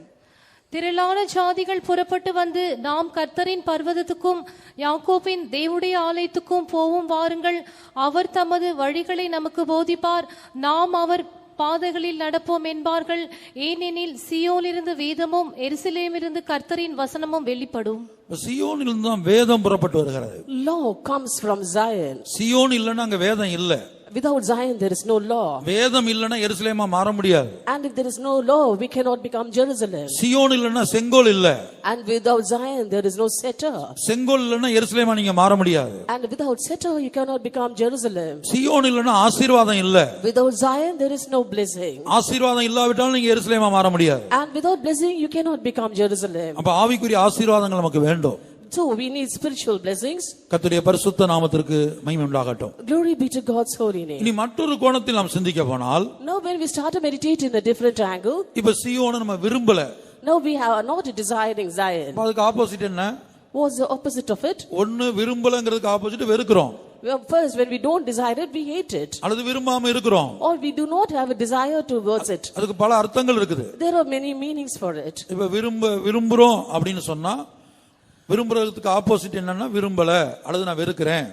Therefore, when we say we desire, the opposite of it is we do not desire it or we hate it. எந்த விதத்திலும் எருசலேமாய் மாறப்போகிற ஒரு தேவனுடைய பிள்ளை, ஒரு விசுவாசி எந்த விதத்திலும் எந்த சூழ்நிலையிலும் சீயோனை பகைச்சிடக்கூடாது. At any cost and any circumstance, a believer who is going to become New Jerusalem should never hate Zion. நீ சீயோனை விரும்பாவிட்டால் உனக்கே தெரியாமல் ஒரு சந்தர்ப்பத்தில் சீயோனை நீ பகைத்து விடுவாய். If you do not desire Zion, in some particular instance, even without your knowledge, you'll hate Zion. Abraham காத்திருந்தது போல அந்த அஸ்திபாரம் உள்ள நகரமாகிய சீயோன், அந்த அஸ்திபாரம் என்பது சீயோனை குறிக்கிறது, அந்த சீயோனுக்காக நீ காத்திருக்க வேண்டும். As Abraham waited for that city with foundations, that foundation is Zion, you too should wait for a city with foundations. அந்த சீயோனுக்காக காத்திருக்கும்போது மாத்திரமே உனக்குள்ள ஒரு பிரதிஷ்டை உள்ள ஜீவியம், தியாக ஜீவியம், கூடார ஜீவியம், அந்நியன் பரதேசி என்று அறிக்கையிட்டு ஜீவிக்கிற அந்த ஜீவியம் உருவாகும். Only when you wait for Zion, you will start to lead a sacrificial life, start to lead a life of consecration, and start living in tabernacles. இப்படி நாம் சீயோனை விரும்பாவிட்டால் என்ன சம்பவிக்கும்? In this way, if we do not desire Zion, what happens? நாம் சீயோனை ஒரு சந்தர்ப்பத்திலே பகைத்து விடுவோம். In an instance, we may start to hate Zion, அல்லது வெறுத்து விடுவோம். or we will be renouncing it. அப்படி வெறுக்கும்போது என்ன சம்பவிக்கும்? In this way, when we hate it, what happens? சீயோனிலிருந்து ஆசீர்வாதம் புறப்பட்டு வருகிறது. Blessings proceed from Zion. சீயோனிலிருந்து தான் செங்கோல் புறப்பட்டு வருகிறது. Scepter proceeds from Zion. அல்லது செங்கோல் என்று சொல்லும்போது ஆளுகை செய்யக்கூடிய ஒரு சுபாவம். When we say of scepter, it is a nature of ruling. பாவத்தின் மேல் ஒரு ஆளுகை, A rule over sin. மாம்சத்தின் மேல் ஒரு ஆளுகை, A rule over flesh. சுயத்தின் மேல் ஒரு ஆளுகை, A rule over the self. உலகத்தின் மேல் லௌகீகத்தின் மேல் ஒரு ஆளுகை, Rule over worldliness. பிசாசின் மேல் ஒரு ஆளுகை, Rule over the devil. பாதாளத்தின் வல்லமைகள் மேல், மரணத்தின் வல்லமைகளின் மேல், வியாதியின் வல்லமைகளின் மேல் ஒரு ஆளுகை. A rule over the powers of hell, the powers of death, and the power of sickness. இன்றைக்கு இதெல்லாம் நமக்கு இல்லாம இருக்க காரணம் என்ன? Today we do not have all these. What is the reason? ஊழியக்காரங்களுக்கு இந்த ஆளுகை இல்ல. பல சந்தர்ப்பத்துல விசுவாசிகளுக்கு எத்தனையோ வருஷம் இதுல விசுவாசியா இருந்தோம், இன்னும் ஒரு ஆளுகை உண்டாக மாட்டேங்குது. காரணம் என்ன? In many circumstances, the servants of God also do not have such a rule, and even believers, though they are believers for many years, and they are not able to rule. What's the reason? ஒரே ஒரு கேள்வி உங்களுக்கு முன்பாக வைக்க விரும்புகிறேன். I desire to place just a question before you. எத்தனையோ வருஷம் இதுல விசுவாசியா இருக்கிற உங்களில் பலருக்கு ஏன் ஆபிரகாமை போல ஒரு கூடார ஜீவியம் செய்ய முடியல? You as believers are here for many years, and most of you are not able to lead a life like Abraham, living in tents. And what is the reason? எதுக்கு இந்த உலகத்துல எல்லா காரியத்துக்கும் நான் அந்நியன், நான் இந்த உலகத்துல சிற்றின்பங்களுக்கு அந்நியன், இந்த உலகத்துள்ள அசுத்தங்களுக்கு அந்நியன், இந்த உலகத்துள்ள வேஷங்களுக்கு அந்நியன், சகலத்துக்கு நான் அந்நியன், நான் ஒரு பரதேசி என்று அறிக்கையிட்டு பல தேவனுடைய பிள்ளைகளுக்கு ஜீவிக்க முடியாமல் இருக்க காரணம் என்ன? What is the reason for many children of God that they are not able to confess that they are strangers in this land, and they are strangers to all the fashions of this world, for strangers for the pleasures of this world, and why are they not able to confess that they are strangers and pilgrims in this land? அதனுடைய ரகசியம் தான் என்ன? What is the secret behind that? Abraham விரும்பினது போல சீயோனை நாம் விரும்பவில்லை. We did not desire Zion as Abraham desired. Abraham காத்திருந்தது போல அந்த சீயோனுக்காக நாம் காத்திருக்கவில்லை. As Abraham looked for that Zion, we did not look for that Zion. தூரத்திலே கண்டு நம்பி ஆபிரகாம் அணைத்துக் கொண்டு ஜீவித்தது போல நமக்கு சீயோனை தூரத்திலே கண்டு நம்பி அணைத்துக் கொண்டு ஜீவிக்க முடியவில்லை. Abraham saw that city Zion afar off, and he was persuaded and embraced that city, but we were not able to have a far-sighted vision, neither were we persuaded, and so we did not embrace it. நான் ஒரு முறை கூட திருப்பி சொல்லுகிறேன். Let me repeat it once again. எபிரேயர் 11ஆம் அதிகாரத்துல ஆபிரகாமுடைய ஜீவிதத்துல சில சுபாவங்களை நாம் பார்க்கிறோம். In Hebrews chapter 11 we see certain natures found in the life of Abraham. அந்த சுபாவங்கள் தான் அவனுக்கு சில ஜீவியத்தை தந்தது, சில விசேஷமான ஜீவியத்தின் அனுபவத்தை தந்தது. And those natures gave certain specialities in the life of Abraham.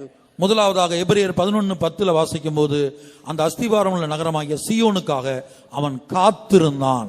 First of all, in Hebrews chapter 11 verse 10 we read that he looked for the city which had foundations, that is Zion. 10ஆம் வசனத்துல அந்த அஸ்திபாரம் உள்ள நகரத்துக்காக அவன் காத்திருந்தான். In verse 10 it is written he waited or looked for the city with foundations. புதிய வானத்துக்கு போகக்கூடியவன் அதை தரிசனத்துல கண்டு அதற்காக காத்திருந்தான். he who is going to inherit new heavens, but saw that in a vision and so looked for that. இன்றைக்கு விசுவாசிகளாக நாம் எத்தனை பேர் காத்திருக்கிறோம்? Today as believers, how many of us are looking for it? Zion வெளிப்படுவதற்காக. For Zion to appear. சீயோனே காத்திருப்பதில்லை. Even Zion isn't waiting for it. அப்புறம் எருசலேம் போகக்கூடிய தேவ ஜனங்கள் காத்திருப்பது. How then do the people of God who are going to inherit New Jerusalem wait for that? சீயோனுக்காக காத்திருக்கும்போது கிடைக்கிற ஆசீர்வாதத்தை நான் சொல்றேன். And let me tell you of the blessings that we inherit if we wait for Zion. முதலாவது சீயோனுக்காக அவன் காத்திருந்தான். First of all, he was looking for Zion. எபிரேயர் 11:10. Hebrews chapter 11 verse 10. இரண்டாவது 13ஆம் வசனத்துல. Second in verse 13. தூரத்திலே அதை கண்டு நம்பி அணைத்துக் கொண்டான். He saw that afar off and was persuaded of them and embraced them. அணைத்துக் கொண்டான். He embraced it. எபிரேயர் 11:13. Hebrews chapter 11 verse 13.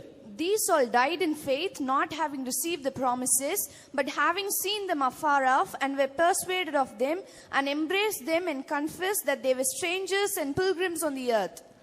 இவர்கள் எல்லாரும் வாக்குத்தத்தம் பண்ணப்பட்டவைகளை அடையாமல் தூரத்திலே அவைகளை கண்டு நம்பி அணைத்துக் கொண்டு பூமியின் மேல் தங்களை அந்நியரும் பரதேசிகளும் என்று அறிக்கையிட்டு விசுவாசத்தோടെ மரித்தார்கள். அப்ப தூரத்துல கண்டான். First he had seen it afar off. அடுத்து கண்டதை நம்பினான். And after he saw that, he was persuaded.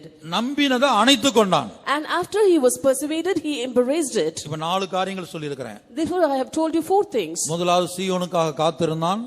First of all, he looked for Zion. இரண்டாவது சீயோன் மாத்திரம் இல்ல, இப்ப இங்க சொல்லப்பட்டிருக்க சீயோன் எருசலேம் சேர்ந்துதான் அந்த நகரம். Not only Zion, it is written about both Zion and Jerusalem put together as a city. இப்ப நம்ம சீயோனை பத்தி படிக்கிறதுனால நான் சீயோனை எம்பசைஸ் பண்றேன்.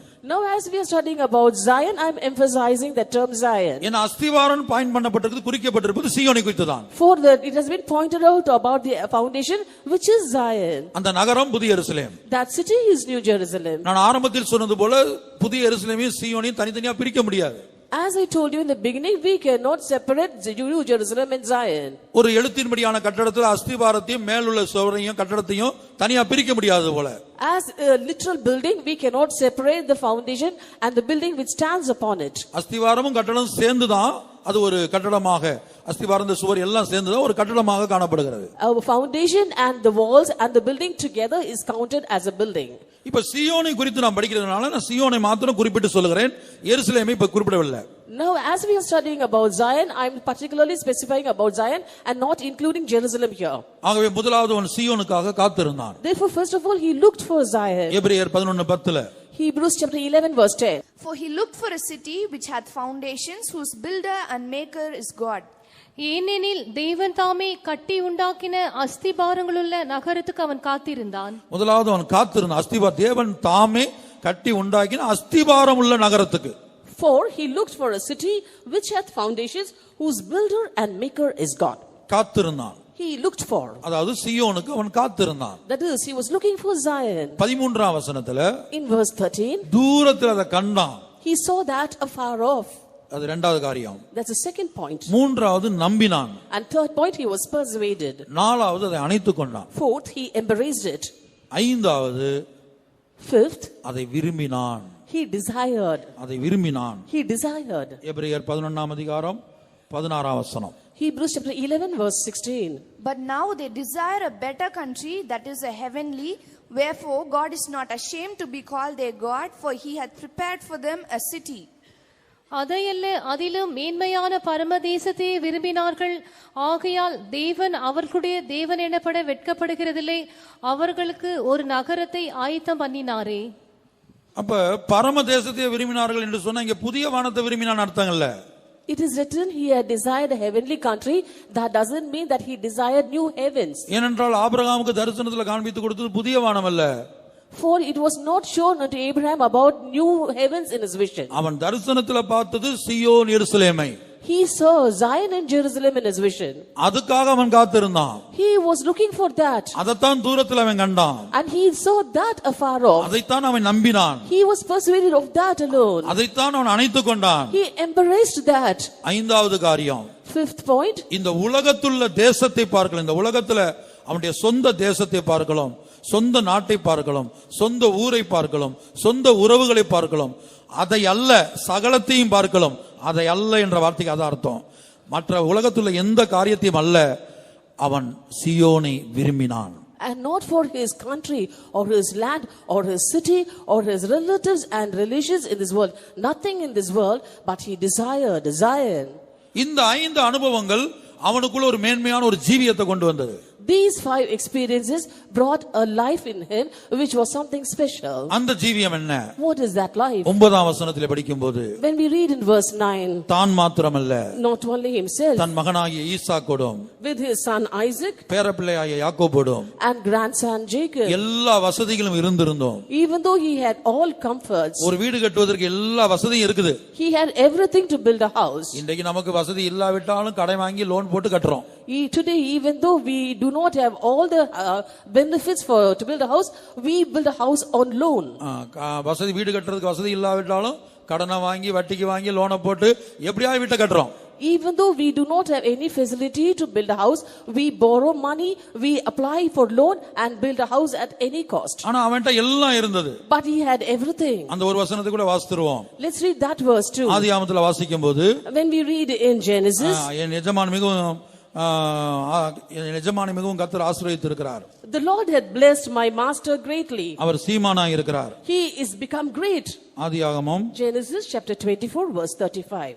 And the Lord had blessed my master greatly, and he has become great, and he hath given him flocks and herds and silver and gold and men servants and maid servants and camels and asses. கர்த்தர் என் எஜமானை மிகவும் ஆசீர்வதித்திருக்கிறார். அவர் சீமானாய் இருக்கிறார். கர்த்தர் அவருக்கு ஆடு மாடுகளையும் வெள்ளியையும் பொன்னையும் வேலைக்காரரையும் வேலைக்காரிகளையும் ஒட்டகங்களையும் கழுதைகளையும் கொடுத்திருக்கிறார். இப்ப இவ்வளவு ஆசீர்வாதம் இருந்தும் கூட ஒரு வீடு கட்ட அவனுக்கு தோணல.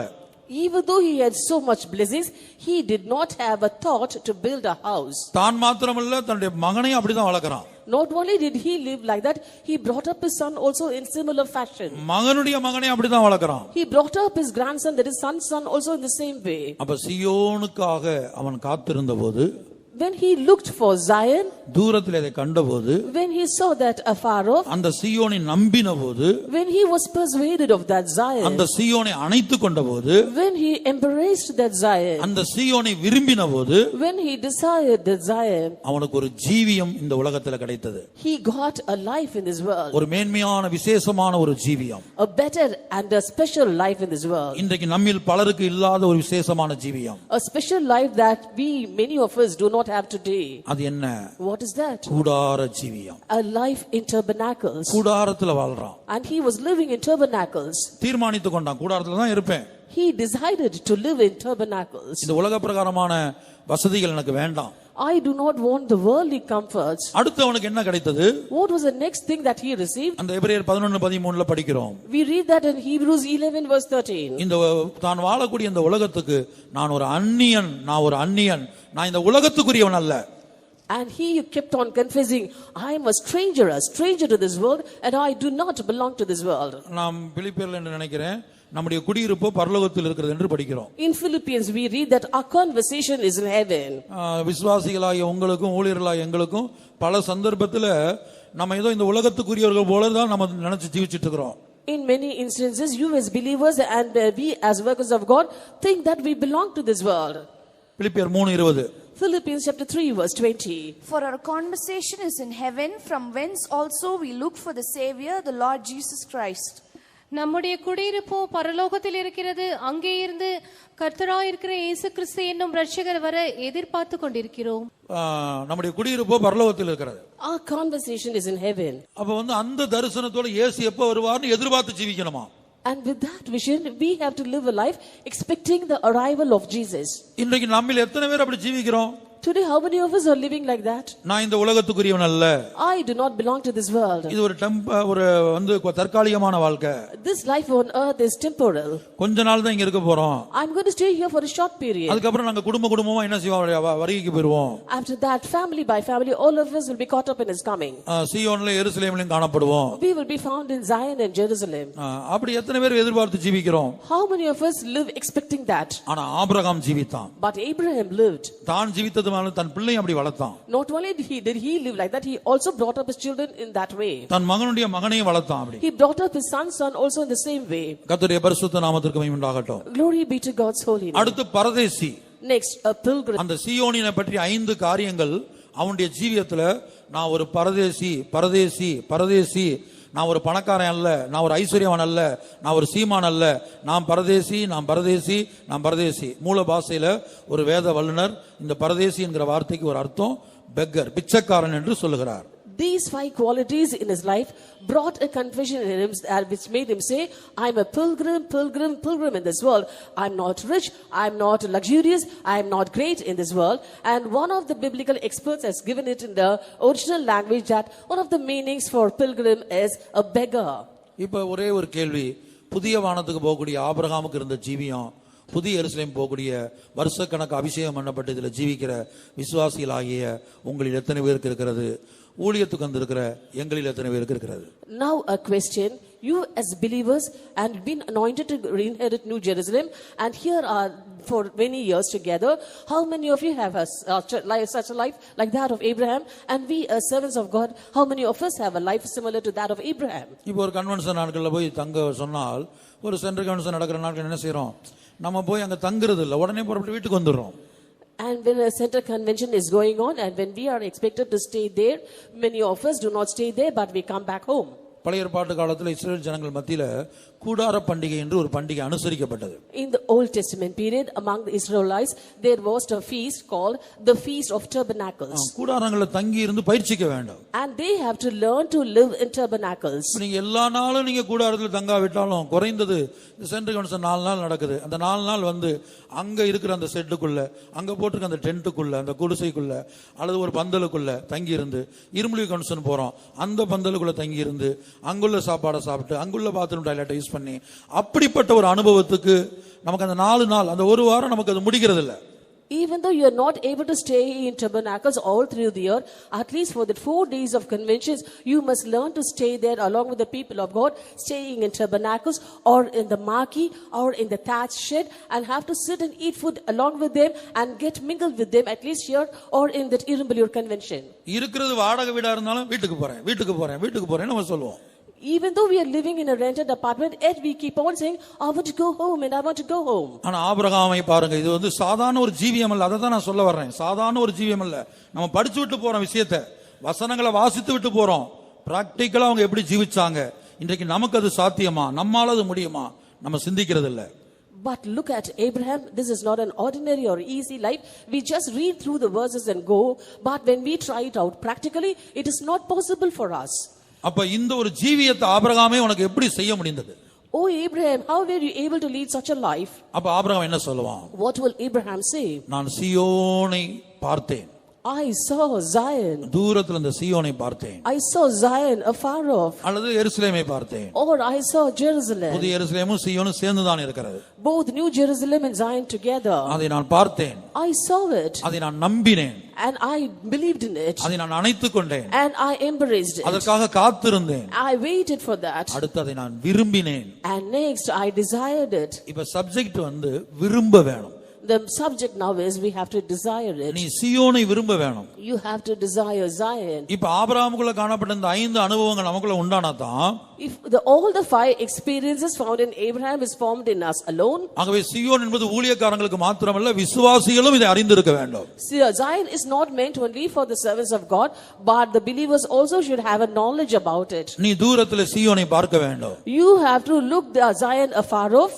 குடும்பமாக அதை நீ நம்ப வேண்டும். And as a family you must be persuaded of it. அதை அணைத்துக் கொள்ள வேண்டும். You have to embrace it. அதுக்காக காத்திருக்க வேண்டும். And you have to look for that. அதை நீ விரும்ப வேண்டும். You have to desire it. ஏனென்றால் For அண்ட சராசரங்களையும் படைத்த தேவன், God who created the whole universe, இந்த உலகத்துல ஒரு லண்டன்ல போய் இருக்கணும் ஆண்டவர் விரும்பல. God did not want or desire to be in London. ஆண்டவர் வந்து எல்லாத்தையும் படைச்சாரு. God created everything. இப்ப லண்டன்ல வந்து இருக்கலாம் அப்படின்னு ஆண்டவர் விரும்பல. But God did not desire and choose to stay in London. வந்து உலகத்திலே ரொம்ப ஆடம்பரமான சிட்டின்னு சொல்லி சமீபத்தில் வந்து பார்த்தேன், டோக்கியோவை பத்தி எழுதப்பட்டிருக்கிறது. Recently it was written about Tokyo that it was one of the fashionable or pompous cities in the world now. அந்த டோக்கியோல போய் இருக்கணும்னு விரும்பல. He did not desire to live in Tokyo. அல்லது வேற எங்கேயும் இருக்க விரும்பல. Or he did not desire to stay anywhere. அப்ப தேவன் விரும்பின இடம், நம்ம ஆரம்பத்திலே வாசித்தது போல, சங்கீதத்தில் நாம் வாசித்தது போல, சீயோனை விரும்பினார். Therefore, as we read in the beginning in Psalms, God desired Zion. வாசிங்க 132ஆம் சங்கீதம் 13-14 வசனங்கள். Psalm 132 verses 13 and 14. For the Lord had chosen Zion, he had decided for his habitation. This is my rest forever, here will I dwell, for I have desired it. கர்த்தர் சீயோனை தெரிந்து கொண்டு அது தமக்கு வாசஸ்தலமாயிருக்கும்படி விரும்பினார். இது என்றென்றைக்கும் நான் தங்கும் இடம், இதை நான் விரும்பினபடியால் இங்கே வாசம் பண்ணுவேன். இது என்றென்றைக்கு நான் தங்கும் இடம். This is my rest forever. தற்காலிகமான பிளேஸ் அல்ல. This is not a temporary place. இல்ல கெஸ்ட் ஹவுஸ் இல்ல. Or a guest house. சிலருக்கு சொந்த வீடு ஒரு இடத்துல இருக்கும். Certain people will have their own house in a place. ஊட்டில, கொடைக்கானல்ல, வசதி உள்ளவங்க சுவிட்சர்லாந்துல, அங்க இங்க டார்ஜிலிங்ல இங்கெல்லாம் ஒரு வீடு வாங்கி போட்டிருப்பாங்க. And certain people who can afford would have got houses in Ooty, Kodaikanal, and people who are well off would have got houses in Darjeeling or Switzerland. இப்ப நம்முடைய விசுவாசிகள் சிலர் கூட கொடைக்கானல்ல வீடு வாங்கி போட்டிருக்காங்க. Some of our believers too have got houses in Kodaikanal. அப்ப விடுமுறை நாட்கள்ல மே மாசம் பார்த்தா இங்க பயங்கர சூடா இருக்கும்போது அங்க போய் இருக்கலாம். During summer, during the vacation, when it is hot here, they can go and stay there. அதுபோல சீயோன்ங்கிறது சர்வ வல்லமையுள்ள தேவனுக்கு கெஸ்ட் ஹவுஸ் அல்லது. Similarly, Zion is not a guest house for the Almighty God. அது என்றென்றைக்கு நான் தங்குமிடம். This is my rest forever. எப்போதும் நான் அங்கதான் இருக்க போறேன். Every time, all the while, I'll be there. தேவன் அதை விரும்புகிறாராம். God is desiring it. சீயோனை தேவன் விரும்புகிறார். God desires Zion. ஜீவனுள்ள தேவன், உன்னுடைய தேவன், என்னுடைய தேவன் விரும்புகிற அந்த சீயோனை நீயும் நானும் விரும்புகிறோமா? The living God, your God and my God is desiring that Zion. Are we desiring it? நீங்க ஊழியத்துக்கு பிள்ளைகளை அனுப்புனா தான் விரும்பணும்னு அர்த்தம் இல்ல. Only if you send your children to the ministry, it doesn't mean that you have a desire over it. பிள்ளைகளும் ஊழியத்துக்கு வந்தா தான் சீயோனை விரும்பணும்னு அர்த்தம் இல்ல. It doesn't mean that only if children come to the ministry that they have a desire towards Zion. இப்ப நம்மில் பலருக்கு லண்டனுக்கு போக முடியுதோ முடியலையோ என்ன சொல்லுவோம்? லண்டனை விரும்புறேன்னு சொல்லுவோம். Most of us, many of us might have a chance to go to London or not, but many will say, I desire to go to London. சிலர் சொல்லுவாங்க அதனுடைய எய்ம்னு சொல்லுவாங்க, என்னுடைய ஆம்பிஷன் அதான் சொல்லுவாங்க. Certain people will say that that's my ambition in life. கர்த்தருடைய பரிசுத்த நாமத்துக்கு உண்டாகட்டும். Glory be to God's holy name. அதுபோல ஒவ்வொருவரும் சீயோனை விரும்ப வேண்டும். Similarly, everyone should desire Zion. நாம் சீயோனை விரும்பினால் மாத்திரமே, only if we desire Zion alone, எருசலேமாய் மாற தேவையான வேதம் நமக்கு கிடைக்கும்.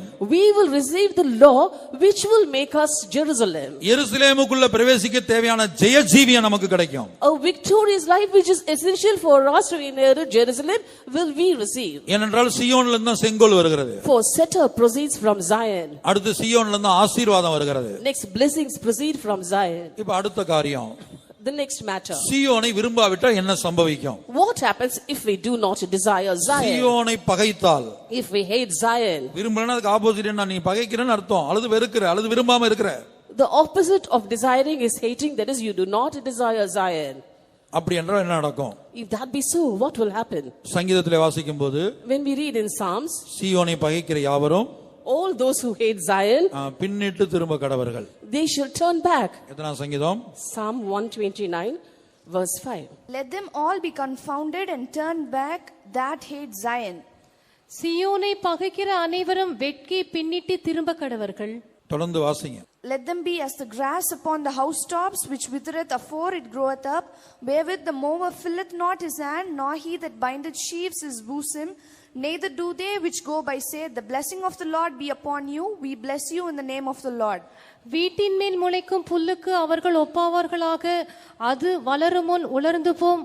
அறுக்கிறவன் அதனால் தன் கையையும் அரிகளை கட்டுகிறவன் தன் மடியையும் நிரப்புவதில்லை. கர்த்தருடைய ஆசீர்வாதம் உங்களுக்கு உண்டாவதாக. கர்த்தரின் நாமத்தினால் உங்களை ஆசீர்வதிக்கிறோம் என்று வழிபோக்கர் சொல்லுவதும் இல்லை. கவனமா கவனிங்க. Listen carefully. ஏன் சீயோனை பற்றி ஒவ்வொரு கிறிஸ்தவனும், ஒவ்வொரு விசுவாசியும், ஒவ்வொரு ஊழியனும் ஆழமாய் அறிந்திருக்க வேண்டும்? Why should every Christian, every believer and every worker of God have a desire towards Zion? அறிந்திருக்கிறது மாத்திரமல்ல, அதை நீ இச்சிக்க வேண்டும். Not only should you know about Zion, but you should lust after it. ஏன்னா மலையாளத்திலையும் மூல பாஷையில ஒரு வேர்டு பயன்படுத்தப்பட்டிருக்குது. இந்த கர்த்தர் சீயோனை விரும்பி தெரிந்து கொண்டாருங்கிற சங்கீதத்துல விரும்பி என்கிற வார்த்தை மூல பாஷையில இச்சைன்னு ஒரு அர்த்தத்தில் கொடுக்கப்பட்டிருக்கு. அதான் மலையாள டிரான்ஸ்லேஷன்ல அதை இச்சித்து தேவன் தெரிந்து கொண்டார். In the Psalms where it is written that God had desired Zion for habitation, both in the Malayalam version and in the original language, it is written as God lusted Zion. எழுத்தின்படியான கானானை குறித்து கர்த்தர் சொல்லும்போது சங்கீதத்துல இச்சிக்கப்படத்தக்க தேசத்தை அவர்கள் அசட்டை பண்ணினார்கள். When the Lord says about the literal Canaan in Psalm, it is written that they despise the land which is to be desired. அந்த எழுத்தின்படியான கானானே இச்சிக்கப்படத்தக்க தேசம் என்று வேதத்தில் வர்ணிக்கப்பட்டிருக்கிறது. In the scripture it is described about the literal Canaan as a land which is to be desired after. கொஞ்சம் கற்பனை பண்ணி பாருங்க. Just imagine. அண்ட சராசரங்களையும் படைத்த தேவன் ஒரு இடத்தை இச்சித்து தெரிந்தெடுத்தால் அந்த இடம் எவ்வளவு மகிமை உள்ளதாய் எவ்வளவு விசேஷமாய் காணப்படும். If the God of the whole universe had lusted and chosen a place to stay, how glorious and how special will it be? கொஞ்சம் கற்பனை செய்து பாருங்க. Just imagine. அது எப்படி இருக்கும்? How will it be? தேவன் இச்சித்து தெரிந்தெடுத்த இடம். God has desired and lusted it and chosen it. அது விரும்பி தெரிந்தெடுத்த இடம். Or out of love he has chosen it. அப்ப தேவனே விரும்பி தெரிந்தெடுத்து என்றென்றைக்கும் நான் இங்கதான் இருப்பேன் அப்படின்னு தெரிந்தெடுத்த அந்த இடத்தை நம்ம ஒவ்வொருத்தரும் சியோனை சுதந்திரிக்க போகிற தேவ ஊழியர்களும் எருசலேமை சுதந்திரிக்க போகிற தேவ ஜனங்களும் அதை முதலாவது இச்சிக்க வேணும், விரும்ப வேணும். And God who created the whole universe hath lusted after it, desired it and chosen it, saying that this shall be my rest forever. Then the workers of God who are going to inherit Zion and the believers of God who are going to inherit Jerusalem should also lust after it. இன்றைக்கு நான் பேசினதான இந்த வேத பாடத்துல சில காரியங்கள் repeat ஆயிருக்கும். In this Bible study that I gave today, certain things would have been repeated. ஏன்னா இது முதல் கூட்டம் சியோனை குறித்து தெளிவாக அறிந்து கொள்ள வேண்டும் என்பதற்காக. For this is a first meeting and all of you must be very clear about Zion. ஏன் ஒரு விசுவாசி சியோனுக்காக காத்திருக்க வேண்டும்? Why should a believer wait or look for Zion? ஏன் ஒரு விசுவாசிக்கு சியோனை பற்றி தூர பார்வை தேவை? Why should a believer have a far-sighted vision about Zion? ஏன் ஒரு விசுவாசி சியோனை நம்ப வேண்டும்? Why should a believer persuaded of Zion? ஏன் ஒரு விசுவாசி சியோனை அணைத்துக் கொள்ள வேண்டும்? Why should a believer embrace Zion? ஏன் ஒரு விசுவாசி சியோனை விரும்ப வேண்டும்? Why should a believer desire Zion? இந்த 5 காரியங்களும் ஒரு விசுவாசிக்குள்ளும் ஒரு ஊழியர்களுக்குள்ளும் உண்டானால் மாத்திரம்தான் இந்த உலகத்தை விரும்பாம இந்த உலகத்துல சில காரியங்கள் இருக்குது அதை விரும்பாம பரலோக வாசிகளாய் சியோனாய் எருசலேமாய் நம்மால் மாற முடியும். Only if all these 5 characters of count in the workers of God and believers, they will start hating this world and also the things in this world, and they will try to become Zion and New Jerusalem. இப்ப சியோனை நாம் விரும்பாத பட்சத்தில், in case we do not like Zion, நமக்கே தெரியாமல் சியோனை பகைக்க வேண்டிய சூழ்நிலை வரும். even though we are not aware of it, we may start to hate Zion. அது ஊழியர்களுக்கு வந்து விடலாம்.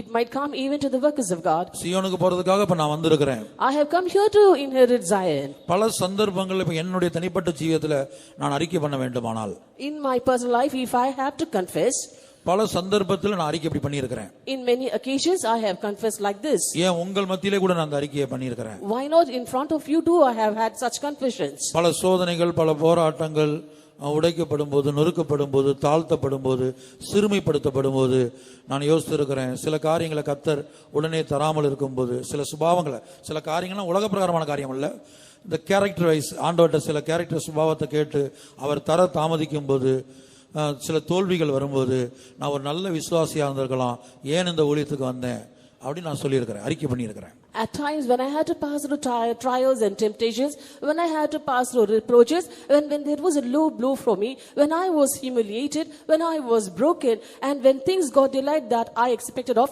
not in a material way, when I was expecting character formation, and when it was delayed, I had had such confessions. உங்கள பலருக்கும் கூட அந்த சீயனை வந்து நீங்க வெறுக்கிறதுனால, பிடிக்காம இருக்கிறதுனால தான் உங்களுடைய பிள்ளைகள் என்ன செய்யறதில்ல, ஊழியத்துக்கு அனுப்பாம ரொம்ப கவனமா இருக்கிறீங்க. Many of you also do not have a desire towards Zion. You hate it. That is why you are very careful not to send your children to the ministry. ஏன் இந்த பிள்ளைகளை ஊழியத்துக்கு அனுப்பலன்னு சொன்னா அதுக்கு பல காரணம் பல விசுவாசிகள் சொல்ல கேட்டிருக்கிறேன். And when we ask many believers the reason why they haven't sent the children to the ministry, they have come up with various reasons. அது ஊழியத்துல அந்த பிரச்சனை, இந்த பிரச்சனை, இந்த அவமானம், பரியாசம், இப்படி இருக்குது அப்படி இருக்குது ஊழியம், அதனால என் பிள்ளைய நான் விடல. That problem and this problem in the ministry, they have to go through reproaches, shames and scorns and so many problems in the ministry. That's the reason why I'm not sending my children to the ministry. இப்போ உள்ள ஜெனரேஷன்ல நீங்க விவாகத்தை எடுத்துக்கிட்டீங்கன்னு சொன்னா எத்தனையோ குடும்பங்கள்ல உலகத்திலும் சரி தேவனுடைய பிள்ளைகள் மத்தியிலும் சரி 8 மாசம் 6 மாசம் 1 வருஷத்துக்குள்ள டைவர்ஸ் ஆயிருது, விவாகரத்து ஆயிருது. In this present generation, when you see the married families, your children too, we can say that within a very short period, at times 6 months or 8 months or even after a couple of years, they opt for a divorce. இதை பார்த்து விட்டு ஐயோ அவங்களுக்கு அந்த குடும்பத்தில் அவங்க விவாகரத்து ஆயிருச்சு, இந்த குடும்பத்தில் இவங்க குடும்பத்தில் பிரச்சனை ஆயிருச்சு, அதனால என் பெண்ணையோ பையையோ நான் விவாகம் பண்ணி வைக்க மாட்டேன்னு எந்த பெற்றோரும் சொல்றது இல்லை. Looking at the breakup in the marriages in that family and this family, no parent says that because such things happen in families, I'm not going to get my son or daughter married. ஊழியத்தில் மட்டும் இங்க அந்த பிரச்சனை அங்க இந்த பிரச்சனை அதனால அனுப்பலன்னு நம்ம சொல்லிக் கொண்டிருக்கிறோம். But regarding ministry, we say there's a problem here and there's a problem there. That's why I'm not willing to send my children to the ministry. இப்ப உலக பிரகாரமா நீங்க எடுத்துக்கொள்ளுங்க, எந்த ஒரு பெற்றோரும் எழுத்தின்படியாக உங்க பிள்ளைய வந்து ஒரு பியூன் வேலை பார்ப்பதற்கோ இல்ல ஒரு கிளர்க் வேலை பார்ப்பதற்கோ சாதாரண ஒரு கம்பெனியில் ஒரு பெரிய அரசாங்க நிறுவனத்தில் ஒரு சாதாரண ஒரு வேலை பார்க்கறதுக்கு ஒரு வாட்ச்மேன் வேலை பார்க்கறதுக்கோ எந்த பெற்றோரும் விரும்புறதில்லை. No parent desires the child to be either a peon or a clerk or handle a menial job anywhere in this world. பிள்ளை வந்து கஜினி முகமது மாதிரி படம் எடுத்துக்கிட்டே இருந்தாலும் அரியஸ் வச்சு இருந்தாலும் என்றைக்காவது ஒரு நாள் என் பிள்ளை இன்ஜினியர் ஆகணும், டாக்டர் ஆகணும் நம்ம விசுவாசிக்கிறோம், நம்புறோம், அணைத்துக் கொள்றோம்.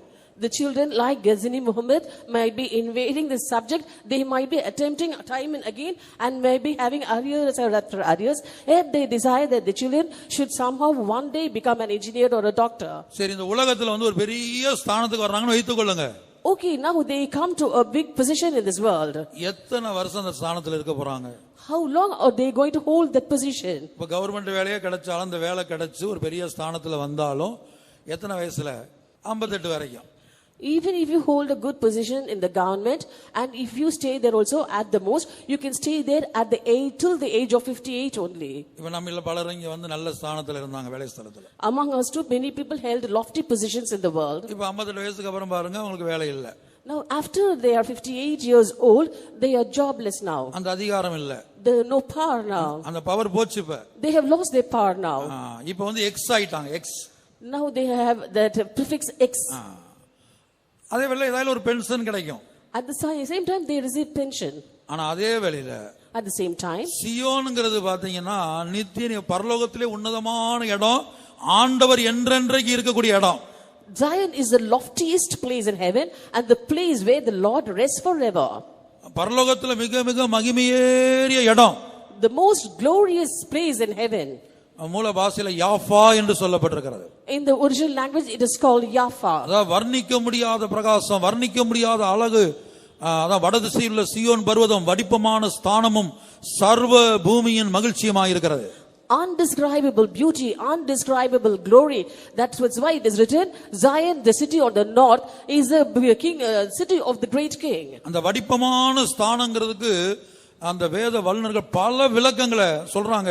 கரெக்டா சொல்லும்போது இத எங்க மனித அறிவுக்கு, மனித ஞானத்துக்கு இந்த வேர்டை வர்ணிக்க முடியாது என்று சொல்றாங்க. It is written beautiful for situation. Biblical scholars say that it is undescribable, cannot be written with words. கர்த்தராகிய இயேசு இந்த பூமியில இருக்கும்போது ஒரு தாய்க்கு அந்த வாஞ்சை இருந்தது. When Lord Jesus Christ was in this world, one mother had a desire. இந்த உலக பிரகாரமாக ஒரு பெரிய ஸ்தானத்துக்கு என் பிள்ளை வரணும் அந்த தாய் விரும்பல. The mother don't desire that her children should come to a very good position in this world. என்னுடைய 2 பிள்ளைகள்ல ஒருத்தர் வந்து உங்களுடைய வலது பக்கத்துல இருக்கணும், ஆண்டவரே நீ இருக்கிற இடத்துல உங்களுடைய வலது பக்கத்துல ஒருத்தர் இருக்கணும், இன்னொரு பிள்ளை இடது பக்கத்துல இருக்கணும். Both my sons, Lord, one should be on your right and other on your left when you are there in your glory. இன்றைக்கு எத்தனை பெற்றோருக்கு அந்த விருப்பம் இருக்கிறது? How many parents have such a desire today? நித்திய காலமாக, forever and ever, நித்திய தேவனோடு, with the eternal God, என்றென்றைக்கும், forever, அந்த மகிமையான வாசஸ்தலத்துல, in that glorious habitation, அந்த வடிப்பமான ஸ்தானம், that beautiful for situation, that city, அந்த பூரண வடிவுள்ள சியோனிலிருந்து தேவன் பிரகாசிக்கிறார். and God shines out of Zion the perfection of beauty. அந்த பூரண வடிவு, perfection of beauty, அதான் பியூட்டியினுடைய பூரணம். that is perfection in beauty. இந்த உலகத்துல ஏதாவது ஒரு பியூட்டி நீங்க பாத்தீங்கன்னா அதுக்கு பூரணம் கிடையாது. When you look at the beauties in this world, there isn't a perfection in it. அது ஒரு சிட்டி எடுத்துக்கொண்டாலும் சரி, It might be a city. இப்ப பாருங்க அமெரிக்காவுல ரெட்டை கோபுரம்னு சொல்லி கொஞ்சம் ஃபேமஸா இருந்தது. In America once upon a time the twin towers were famous. கடைசில அங்க ஒரு தீவிரவாதி வந்து குண்டு போட்டாங்க. Suddenly terrorists exploded it. கடைசில அட்ரஸ் தெரியாம உருக்குலைஞ்சு போச்சு. Now it has been razed to the ground. அதுபோல இந்த உலகத்துல எந்த ஒரு காரியம் அப்படிதான். Similarly anything in this world, ஆனா சீயோன் அப்படி அல்ல. But it's not so with Zion. அது அழகின் பூரணம். It's perfect in beauty. பூரண வடிவு. It's perfect in beauty. அந்த பூரண வடிவுள்ள சீயோனிலிருந்து தேவன் பிரகாசிக்கிறார். Out of Zion the perfection of beauty God hath shined. தேவன் பிரகாசிக்கிறது அங்க இருந்து தான் பிரகாசிக்கிறார். And God too shines from there. அப்படியானால் ஒவ்வொரு பெற்றோரும் ஒவ்வொரு வாலிப சகோதரனும் சகோதரியும் அந்த சீயோனை எவ்வளவா இச்சிக்க வேண்டும். If that be so, every parent, every young brother and every young sister, how much the more should you desire that Zion? ஒவ்வொரு சீயோனை ஒரு முறை பார்த்தா போதும். It's enough if you see Zion once. அந்த ஆபிரகாம் பார்த்தது போல ஒவ்வொரு வாலிப சகோதரனும் சகோதரியும் ஒவ்வொரு தேவ ஊழியரும் ஒவ்வொரு பெந்தகோஸ்தே பெற்றோரும் ஒரே ஒரு முறை ஆபிரகாம் பார்த்தது போல அந்த சீயோனின் மகிமையை நீங்க பார்த்தீங்கன்னா உங்க ஆம்பிஷன் என்ன மாறிடும். ஒவ்வொரு பெற்றோருடைய ஆம்பிஷன் வந்து என் பிள்ளைய வந்து டாக்டர் ஆக்கணும் கலெக்டர் ஆக்கணும்னு இல்ல. ஒவ்வொரு பிள்ளையுடைய ஆம்பிஷன் நான் டாக்டர் ஆகணும் கலெக்டர் ஆகணும் இல்ல, சீயோனாய் மாறணும். தேவன் இருக்கிற இடத்துல போய் நான் காணப்படணும். Every young brother, every young sister, every servant of God, every Pentecostal parent, if you see Zion only once, it is enough that you will not have a desire to bring up your children as doctors or engineers, but every one of you will desire that your children be Zion and be in Zion. எப்படி உலக பிரகாரமா ஒரு காரியத்தை அடைய உங்களுக்கு முடியுதோ முடியலையோ, as you are able to achieve or not certain things in this world. இப்ப average student ஒரு ஆளுக்கு தனக்கு இவ்வளவுதான் முடியும்னு தெரியும், ஆனால் ஒரு 1000 மார்க் எடுத்து அவங்க எடுக்கணும் ஒரு விருப்பம் அவங்களுக்கு இருக்கும். An average student in this world very well knows its limit, but yet it has a desire to score 1000 plus in the exams. தலைகீழனாலும் தனக்கு முடியாதுன்னு அவங்களுக்கு தெரியும். They very well know that even though they stand head over heels, they cannot accomplish it. பெற்றோருக்கு நம்முடைய பிள்ளைகளுடைய இது இவ்வளவுதான் தலைகீழனாலும் முடியாதுன்னு அவங்களுக்கும் தெரியும். Parents too know the limits of the children and only that's possible for them. ஆனா விரும்புறாங்க. But yet they desire. அந்த 1000 மார்க் கிடைக்காத, 1100 கிடைக்காத, 1200 கிடைக்காதா? Won't my child get 1000 marks, or won't he get 1100, or won't he get 1200? இந்த வேலை கிடைக்காதா? Will he not get this job? இந்த கண்ட்ரில போய் நம்ம செட்டில் ஆக மாட்டோமா? Won't we settle in that country? விரும்புறோம். We desire. தேவன் என்ன சொல்லுகிறார் இந்த மாலை வேளை, அதுபோல என்னுடைய பிள்ளையே இதுவரை நீ விரும்பவில்லை, இனியாவது இன்று முதல் நீ விரும்ப ஆரம்பி, சீயோனை இச்சிக்க ஆரம்பி. What does the Lord want to say this evening? My child, till now you didn't have such a desire, but at least from today onwards you start to desire or lust after Zion. சீயோனை விரும்ப ஆரம்பிக்கணும். ஒவ்வொருவரும், ஒவ்வொரு கிறிஸ்தவனும், ஒவ்வொரு தேவ ஊழியனும், ஒவ்வொரு வாலிபனும், ஒவ்வொரு பெற்றோரும் சீயோனை இச்சிக்க வேண்டும். Every Christian, every servant of God, every young brother and every Pentecostal parent, you have to desire and lust Zion. அப்படி ஒரு விருப்பம் சீயோனின் மேல் எனக்கும் உங்களுக்கும் உண்டாகாவிட்டால், if you and I do not have such a desire over Zion, நமக்கே தெரியாமல், தெரிந்தோ தெரியாமலோ, அறிந்தோ அறியாமலோ சீயோனை வெறுக்கவோ அல்லது பகைக்கவோ அல்லது விரும்பாமல் இருக்கவோ நம்ம செய்து விடுவோம். knowingly or unknowingly, wittingly or unwittingly, you and I will start to hate Zion and also be against it. அப்படி செய்யும்போது என்ன சம்பவிக்கும்? When we do like that, what happens? இப்ப சங்கீதத்துல வாசிங்க. Psalm 129 verse 5 onwards. Let them all be confounded and turn back that hate Zion. Let them be as the grass upon the housetops, which withereth afore it groweth up. Wherewith the mower filleth not his hand, nor he that bindeth sheaves his bosom. Neither do they which go by say, the blessing of the Lord be upon you. We bless you in the name of the Lord. சீயோனை பகைக்கிற அனைவரும் வெட்கி பின்னிட்டு திரும்ப கடவர்கள். முதல் காரியம், சீயோனை பகைக்கிறவங்களுக்கு என்ன சம்பவிக்கும்னா அவங்க வெட்கப்பட்டு போவாங்க. The first point, those who hate Zion will be confounded. இப்ப பாருங்க, பழைய ஏற்பாட்டு காலத்துல பாருங்க, look in the Old Testament period. ஆபிரகாமுக்கு இருந்த ஆசீர்வாதம், the blessing that was upon Abraham, ஈசாக்குக்கு இருந்த ஆசீர்வாதம், the blessing that was upon Isaac, யாக்கோபுக்கு இருந்த ஆசீர்வாதம், the blessing that was upon Jacob, ஒரு யோசேப்புக்கு இருந்த ஆசீர்வாதம், the blessing that was upon Joseph. ஒரு பெரிய எகிப்துக்கே ஸ்தானத்து உயர்ந்த ஸ்தானத்துல வந்தான். He was availing a lofty position in Egypt. தானியேலை பாருங்க, look unto Daniel. பாபிலோன் சாம்ராஜ்யம், மேதிய பெர்சிய சாம்ராஜ்யத்துல உயர்ந்த ஸ்தானத்துல இருந்தான். He was in a very good position in the Babylonian Empire and in the Medo-Persian Empire. ராஜ்யங்கள் மாறிக்கொண்டிருந்தது. Empires were changing. பாபிலோன்ல இருந்த தானியேல் வந்து பாபிலோன்ல இருந்தான், Media பெர்சியாவுல இருந்தான்.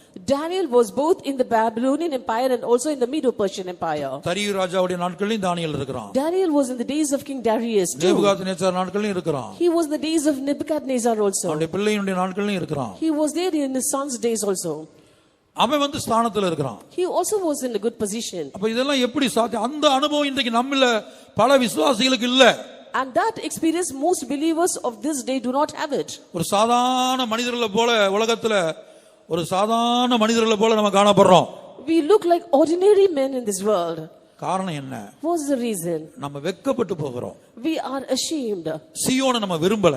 We do not like Zion. சீயோனை இச்சிக்கல. We did not lust Zion. அப்ப சீயோனை விரும்ப ஆரம்பிங்க. Start desiring Zion. சீயோனை நோக்கி பார்க்க ஆரம்பிங்க. Start looking onto Zion. சீயோனை தியானிக்க ஆரம்பிங்க. Start meditating Zion. சீயோனுக்காக காத்திருங்க. Wait for Zion. சீயோனை நம்புங்க. And be persuaded of Zion. சீயோனை அணைத்துக் கொள்ளுங்க. Embrace Zion. சீயோனை விரும்புங்க. And desire Zion. அப்ப என்ன உண்டாகும்? What happens? நம்ம பிள்ளைங்க படிக்கிற இடத்துல வெட்கப்பட்டு போக மாட்டாங்க. Our children won't be put to shame in the places where they study. கூட படிக்கிற புறஜாதிய பிள்ளைங்க அதிகமான மார்க் வாங்கி நம்ம பிள்ளைங்க குறைவான மார்க் வாங்க மாட்டாங்க. And the children who are studying along with our children, the heathen, they won't be scoring high above our children. இப்போ பாருங்க, வேலைக்காக கவர்மெண்ட் எத்தனை எக்ஸாம் நடக்குது. குரூப் 1, குரூப் 2, குரூப் 3, அதுக்கப்புறம் IAS எத்தனை எக்ஸாம் நடக்குது. உலகத்தாரெல்லாம் செலக்ட் ஆகுறாங்க. நம்ம பிள்ளைங்க எழுதிக்கிட்டே இருக்கிறாங்க, ஒன்றும் கிடைக்க மாட்டேங்குது. And the government is conducting various exams for their jobs like group 1, group 2, group 3 and also civil services examinations. Many outsiders are being selected whereas our children aren't being selected. வெட்கப்பட்டு போகிறோம். We are being confounded. காரணம் சீயோனை பகைக்கிறோம். The reason is we hate Zion. சீயோனை வெறுக்கிறோம். We hate Zion. இல்ல நீங்க எந்த வார்த்தையும் பயன்படுத்தலாம். நான் சீயோனை பகைக்கல நீங்க சொல்லலாம். சீயோனை நான் வெறுக்கலன்னு சொல்லலாம். எனக்கு விருப்பம் இல்ல. விருப்பம் இல்லங்கிற வார்த்தையை பயன்படுத்தலாம். And instead of saying I hate Zion, we can also say I do not desire Zion. அதுக்காக நான் வெறுக்கிறேன்னு அர்த்தம் இல்ல. அதுக்காக பகைக்கிறேன்னு அர்த்தம் இல்ல. எனக்கு விருப்பம் இல்ல. That doesn't mean that I hate Zion or I am against Zion. I do not have a desire towards Zion. உலகத்துல வந்து எனக்கு ஒரு வாட்ச்மேனா இருந்தா போதும், பியூனா இருந்தா போதும்னு யாரும் விரும்புறது இல்ல. ஆனா வந்து பரலோகத்துல மட்டும் ஏதோ ஒன்னு பரலோகத்துல ஒரு இடம் கிடைச்சா போதும், ஒரு மூளை கிடைச்சா போதும். சீயோன் ஒன்னு எனக்கு வேண்டாம். In this world, no one desires to be a peon or a watchman. But in heaven, we say that it is enough if we get some corner there in heaven. I do not want Zion. கர்த்தருடைய பரிசுத்த நாமத்துக்கு உண்டாகட்டும். Glory be to God's holy name. அப்ப சீயோனை பகைக்கும்போது என்ன சம்பவிக்குதுன்னு சொன்னா வெட்கப்பட்டு போவோம்.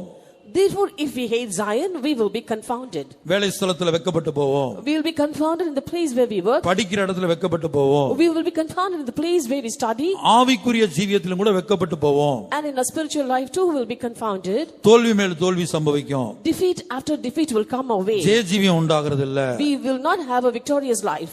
ஆவிக்குரிய காரியமானாலும் பூமிக்குரிய காரியத்தினாலும் வெட்கப்பட்டு போய் விடுகிறோம். Both in the worldly things and spiritual things will be confounded. அடுத்து அவர்கள் பின்னிட்டு திரும்ப கடவர்கள். Next, they will turn back. பின்னிட்டு திரும்பக்கூடிய ஒரு பின்மாற்றமான வாழ்க்கை. Will be turning back. That is life of backsliding. எப்படியாயிலும் புதிய எருசலேம் போகணும், இயேசுவை போல மாறணும், சீயோனுக்கு போகணும் அப்படின்னு சொல்லி நம்ம ஊழியக்காரங்க சீயோனுக்காக வர்றாங்க. விசுவாசிகள் எருசலேமா மாறணும் வர்றாங்க. Saying somehow I have to go to Jerusalem or Zion. Saying so the workers of God come for ministry for Zion and believers for New Jerusalem. அப்ப இந்த ஓட்டத்துல முன்னிட்டு போய்க்கொண்டே இருக்கணும். And in this race we have to press forward. எரேமியாவுல ஒரு வசனம் இருக்குது, அவர்கள் முன்னிட்டல்ல பின்னிட்டு திரும்பினார்களா, பின்னிட்டே போனார்கள், அப்படி ஒரு வசனம் இருக்கும் எரேமியால. There is a verse in Jeremiah which says they did not go forward but they came backward. இந்த ஆவிக்குரிய வாழ்க்கையில இயேசுவை போல மாறும்படியாக இலக்கை நோக்கி ஆசையாய் தொடர வேண்டிய இந்த வாழ்க்கையில முன்னோக்கி ஓடுவதற்கு பதிலாக இன்றைக்கு அநேகர் என்ன செய்றாங்க, பின்னிட்டு ஓடிக்கொண்டிருக்கிறாங்க. In the spiritual life, as we have to press towards a mark looking unto Jesus, most of us do not go forward but they are going backward. உதாரணமா நீங்க வந்து ஒரு வாகனத்துல போறீங்கன்னு வைத்துக்கொள்ளுங்க. எவ்வளவுதான் டிரைவிங் தெரிஞ்ச ஆளா இருந்தாலும் டிரைவிங் தெரியாத ஆளா இருந்தாலும் முன்னிட்டு போகும்போது எங்கிட்ட சமாளிச்சு அதிக விபத்து எதுவும் நடக்காம போயிடலாம். ஆனா நீங்க நல்லா டிரைவ் பண்ணக்கூடிய ஆளா இருந்தாலும் ஒரு இக்கட்டான இடத்துல ரிவர்ஸ்ல எடுத்துட்டே வாங்க, எங்கேயாவது ஒரு இடத்துல போய் தட்டுவீங்க. For example, while driving a vehicle, you might know driving very well or not. If you are going forward, somehow you can manage the situation without accidents. But when you have to go in the reverse, you have to... Jeremiah 7:24. But they hearkened not inclined their ear, but walked in the counsels and in the imagination of their evil heart, and went backward and not forward. அவர்களோ அதை கேளாமலும் தங்கள் செவியை சாயாமலும் போய் தங்கள் பொல்லாத இருதயத்தின் யோசனைகளின் படியும் கடினத்தின் படியும் நடந்து முன்னிட்டல்ல பின்னிட்டே போனார்கள். முன்னிட்டல்ல பின்னிட்டே போனார்கள். They went backward and not forward. எப்போது அவங்க முன்னிட்டு போகாம பின்னிட்டு போனாங்க? When did they go backward and not forward? மறுபடியும் அந்த வசனத்தை வாசிங்க. Once again read that verse. பொல்லாத யோசனையின்படி, By the evil imaginations, அந்த பொல்லாத கிரியைகளின்படி, by the evil deeds, அதாவது ஒரு பொல்லாத ஜீவியம் உண்டாகி விடுகிறது. that is, an evil life comes into effect. பரிசுத்தமாய் இயேசுவை போல மாறும்படியாய் ஓடிக்கொண்டிருக்கிற இந்த வாழ்க்கையில என்னது ஒரு பொல்லாத எண்ணம், பொல்லாத ஜீவியம், பொல்லாத நோக்கம். We run this life as holy as can be, looking unto Jesus, but instead we now run this race in the backward direction with evil imaginations, evil thoughts and evil intentions. மறுபடியும் வாசிங்க. Once again, But they hearkened not, nor inclined their ear, but walked in the counsels and in the imagination of the evil heart, and went backward and not forward. அவர்களோ அதை கேளாமலும் தங்கள் செவியை சாயாமலும் போய் தங்கள் பொல்லாத இருதயத்தின் யோசனைகளின் படியும் கடினத்தின் படியும் நடந்து முன்னிட்டல்ல பின்னிட்டே போனார்கள். இருதய கடினம், hardness of heart, பொல்லாத யோசனை, imaginations were evil, பொல்லாத கிரியைகள், evil deeds, ஆண்டுடைய சத்தத்துக்கு கீழ்ப்படியாத அனுபவம், and not hearkening to the voice of God. இப்படி பல்வேறு துன்மார்க்கமான ஒரு நிலவரம் உண்டாகி விடுகிறது. In this way, various wickedness comes in. இது வரும்போது பின்னிட்டு நடக்க ஆரம்பித்து விடுகிறோம். When these come, we walk backward. கர்த்தருடைய பரிசுத்த நாமத்துக்கு மகிமை உண்டாகட்டும். Glory be to God's holy name. இப்ப இயேசு ஒரு சந்தர்ப்பத்தில் சொல்லும்போது, In an instance, Jesus says, பொல்லாத ஆவி ஒரு மனிதனை விட்டு புறப்படும் போது, when an evil spirit comes out of a man, அந்த ஆவி பல்வேறு இடங்கள் அலைந்து திரியுமா. that spirit goes through various places. பல்வேறு இடங்கள் அலைந்து திரியும். It walketh through various places. அதுக்கு திருப்தி இருக்காது. And it will not be content. நாம இருந்த இடத்துக்கே போவோம். Let us return back to the house where we were. அப்படின்னு திரும்பி வருமா. And in that way it comes back. அப்ப இந்த பொல்லாத ஆவி நம்மை விட்டு போன பிற்பாடு, அல்லது சரியான ரட்சிப்பை நம்ம பெற்றுக்கொண்ட பிற்பாடு, நாம் நம்மை சுத்திகரித்து ஆண்டவரை நேசித்து சீயோனை நேசித்து அதை விரும்பி ஒரு ஜீவியம் செய்யாவிட்டா அது என்ன செய்யுமா, அந்த ஆவி திரும்ப நமக்குள்ள பிரவேசிக்கும். When this evil spirit leaves us, now we have to cleanse us, sanctify us. We have to lead a life desiring God and Zion. And in this way, if we do not do like that, that evil spirit will return once again. அப்ப அந்த மனிதனுடைய முன்னிலைமையை காட்டிலும் பின்னிலைமை மிகவும் மோசமுள்ளதா இருக்குன்னு இயேசு சொல்றார். Jesus says the last state of that man is worse than the first. அதாவது அதோட அர்த்தம் என்னன்னா, ரட்சிக்கப்படுறதுக்கு முன்னாடி அவன் ஜீவியம் இருந்தது காட்டிலும் ரட்சிக்கப்பட்டு பின்னிட்டு திரும்பி அல்லது பின்மாற்றத்தின்படி ஒரு மனிதன் ஜீவித்தால், அவன் ரட்சிக்கப்படுறதுக்கு முன்னாடி இந்த நிலவரத்தை பார்க்கலாம், பரிதவிக்கப்படத்தக்க நிலவரம் தான் சத்தியத்தை அறிந்து ரட்சிக்கப்பட்டு இயேசுவை ஏற்றுக்கொண்டு பின்மாற்றமானவனுடைய முடிவு. That is, when a man is being saved and he knows Jesus, and once again when he backslides to his earlier state, then that life will be worse than the life that he led earlier. ஆகவே சீயோனை விரும்புவோமாக. Therefore let's desire Zion. சீயோனை இச்சிப்போமாக. Let us lust Zion. அண்ட சராசரங்களையும் படைத்த தேவன் மாத்திரமல்ல சீயோனை விரும்பினது. Not only God who created the universe desired Zion. ஆபிரகாமை குறித்து எழுதப்பட்டிருக்கிறது. It's written about Abraham. ஈசாக்கை குறித்து எழுதப்பட்டிருக்கிறது. It's written about Isaac. அதை அல்ல, Not that. தாங்கள் விட்டு வந்த தேசத்தை அல்ல, Not the country that they have left behind. இந்த உலகத்துள்ள தேசத்தை அல்ல, Not the land in this world. கனம் பொருந்திய பாஸ்டர் டான் அவர்கள் ஆபிரகாம் விட்டு வந்த தேசம் அந்த நாட்களிலே எவ்வளவு செழிப்பா இருந்தது என்று ஊழியர்கள் கூட்டத்தில் ஒரு முறை பேசினார். Honorable Pastor Don in one of the workers meeting had told or showed us how prosperous and fertile the land that Abraham had left was. அந்த நாட்களில் அவ்வளவு செழிப்பா இருந்ததாம். In those days it was so prosperous. அந்த தேசத்தை விட்டு தான் வெளியே வா என்று கர்த்தர் ஆபிரகாமை அழைத்தார். And the Lord had asked Abraham to leave off that land and come out. இன்றைக்கு நம்ம பலரும் சொந்த நாட்டை குறித்து, சொந்த ஊரை குறித்து, சொந்த வீட்டை குறித்து, இன்னும் பல்வேறு காரியங்களை குறித்து மேன்மை பாராட்டி கொண்டிருக்கிறோம். Today many of us are boasting about our own country, our own land, our own city and our family. ஆனா அவர்களை குறித்து படிக்கும்போது தாங்கள் விட்டு வந்த தேசத்தை அவர்கள் நினைத்து பார்க்கவில்லையாம். But when we read about them, it is written that they thought not of the land that they have left behind. அடுத்த வசனம் படிக்கிற அதை அல்ல. In the next verse it is written, not that. அதிலும் பரம தேசத்தையே விரும்பினார்கள். But they desired a heavenly country. அந்த பரம தேசம் தான் தரிசனத்தில் கண்ட சீயோன் எருசலேம். That heavenly country is Zion and Jerusalem he saw in his vision. அதை விரும்பினார்கள். They desired. அதை நாம் விரும்பாவிட்டால் என்ன சம்பவிக்கும்? If we do not desire that, what happens? அதான் சங்கீதத்தில் படிக்கிறோம், சீயோனை பகைக்கிறவர்கள் வெட்கப்படுவார்கள், அடுத்தவர்கள் பின்னிட்டு திரும்பி விடுவார்கள். That is what we read in Psalms. Those that hate Zion will be confounded and they will turn back. மூல பாஷையில அதுக்கு என்னன்னு சொன்னா, பின்னிட்டு திரும்புவார்கள்னு சொன்னா, எந்த ஒரு விஷயத்துல போய் அந்த விஷயத்துல தோல்வி வந்து அதை சகிக்க முடியாம அதை தாங்கிக் கொள்ள முடியாம அதைரியப்பட்டு சோர்ந்து போய் எழும்ப முடியாத ஒரு நிலவரம். And turn back in the original language, it has been explained as, and anything when they face failure, they are not able to come to terms with that, they are discouraged and they are not able to rise up from that position. அடுத்த ஒரு step வந்து உதாரணமா ஒருத்தர் வந்து உலக பிரகாரமா பரீட்சை எழுதுறாங்க, arrears விழுந்துருது. அப்ப என்ன சொல்லுவாங்க, சரி இன்னொரு முறை எழுதி நம்ம பாஸ் பண்ணுவோம் அப்படின்னு அடுத்த எக்ஸாமுக்காக காத்திருந்து அவங்க prepare ஆயத்தப்பட ஆரம்பிச்சிடறாங்க. For example, in this world, suppose a child fails an exam and has arrears, they are not discouraged but start preparations to try or attempt it once again. இப்போ நீங்க டூ வீலர்ல போயிட்டு இருக்கீங்க. Now you are riding a two-wheeler. ஒரு தடவை விபத்து சம்பவிச்சிருது. You meet with an accident. அடுத்து two வீலர்ல எடுக்காம இருக்கீங்க. அடுத்த நாள் காலையில மறுபடியும் வண்டி கிட்ட போய் நிப்பாங்க ஸ்டார்ட் பண்ண. நேற்றைக்கு தான் விழுந்து அடிபட்டு வந்திருப்பாங்க. Only yesterday they would have met with an accident and wounded themselves. சில வேளை வந்து விபத்து சம்பவிச்சு கை உடைஞ்சிருக்கும், கால் உடைஞ்சிருக்கும். At times, because of that accident, they would have had their hands or legs fractured. இல்ல ஒரு முறை டூ வீலர் ஓட்டி எனக்கு கை உடைஞ்சு, எனக்கு கூட கால் உடைந்திருக்குது, கால் உடைஞ்சிச்சு அப்படின்னு சொல்லி அடுத்து டூ வீலர் நம்ம எடுக்காம போறது இல்ல. And saying that once I met with an accident in a two-wheeler and I had my leg broken, that's why I'm not going to use two-wheelers hereafter. அப்ப என்ன செய்றாங்க, கொஞ்சம் சுகமாயி நடக்கக்கூடிய தெம்பு வந்தனே மறுபடியும் இந்த டூ வீலர்ல ஏறி உட்கார்றோம். After they are healed and are able to walk a bit, once again they use the two-wheeler. ஆனா இந்த பின்னிட்டு திரும்ப கடவங்களுக்கு மூல பாஷையில் அவங்க கொடுத்த விளக்கம் என்னன்னு சொன்னா, but for turning back, the explanation given in the original languages, இப்போ ஒரு டூ வீலர்ல போய் நீங்க விழுந்துட்டீங்கன்னு வைத்துக்கொள்ளுங்க. suppose you go in a two-wheeler and fall. இப்போ டூ வீலரை கொண்டு வந்து உங்க முன்னாடி நிப்பாட்டினாலே அலறது, பயப்படுறது, ஓன்னு கத்துறது, அந்த டூ வீலரை பார்த்தாலே நடுங்கிறது, ஒரு பயம். Suppose a two-wheeler is placed in front of you, you have a moral fear over that, you shudder, you scream and say that you are not going to look at that. ஒரு மரண பயம் பிடித்துக் கொள்ற மாதிரி. As though you are being gripped by the fear of death. அதாவது மறுபடியும் எழும்பி நான் டூ வீலர் ஓட்டுவேன் அந்த நம்பிக்கை, அந்த தைரியம் அது வர்றதில்லை. That is the hope and the courage does not come for us that once again I'll be able to ride the two-wheeler. இப்போ உங்களுக்கு புரிந்திருக்கும்னு நினைக்கிறேன்.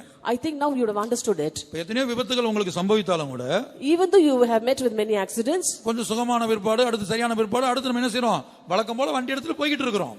after you are healed, once again we start using that vehicle. அந்த தைரியம் நமக்கு வந்துருது. We get that courage. அந்த எண்ணம் நமக்கு வருது. We get the thought.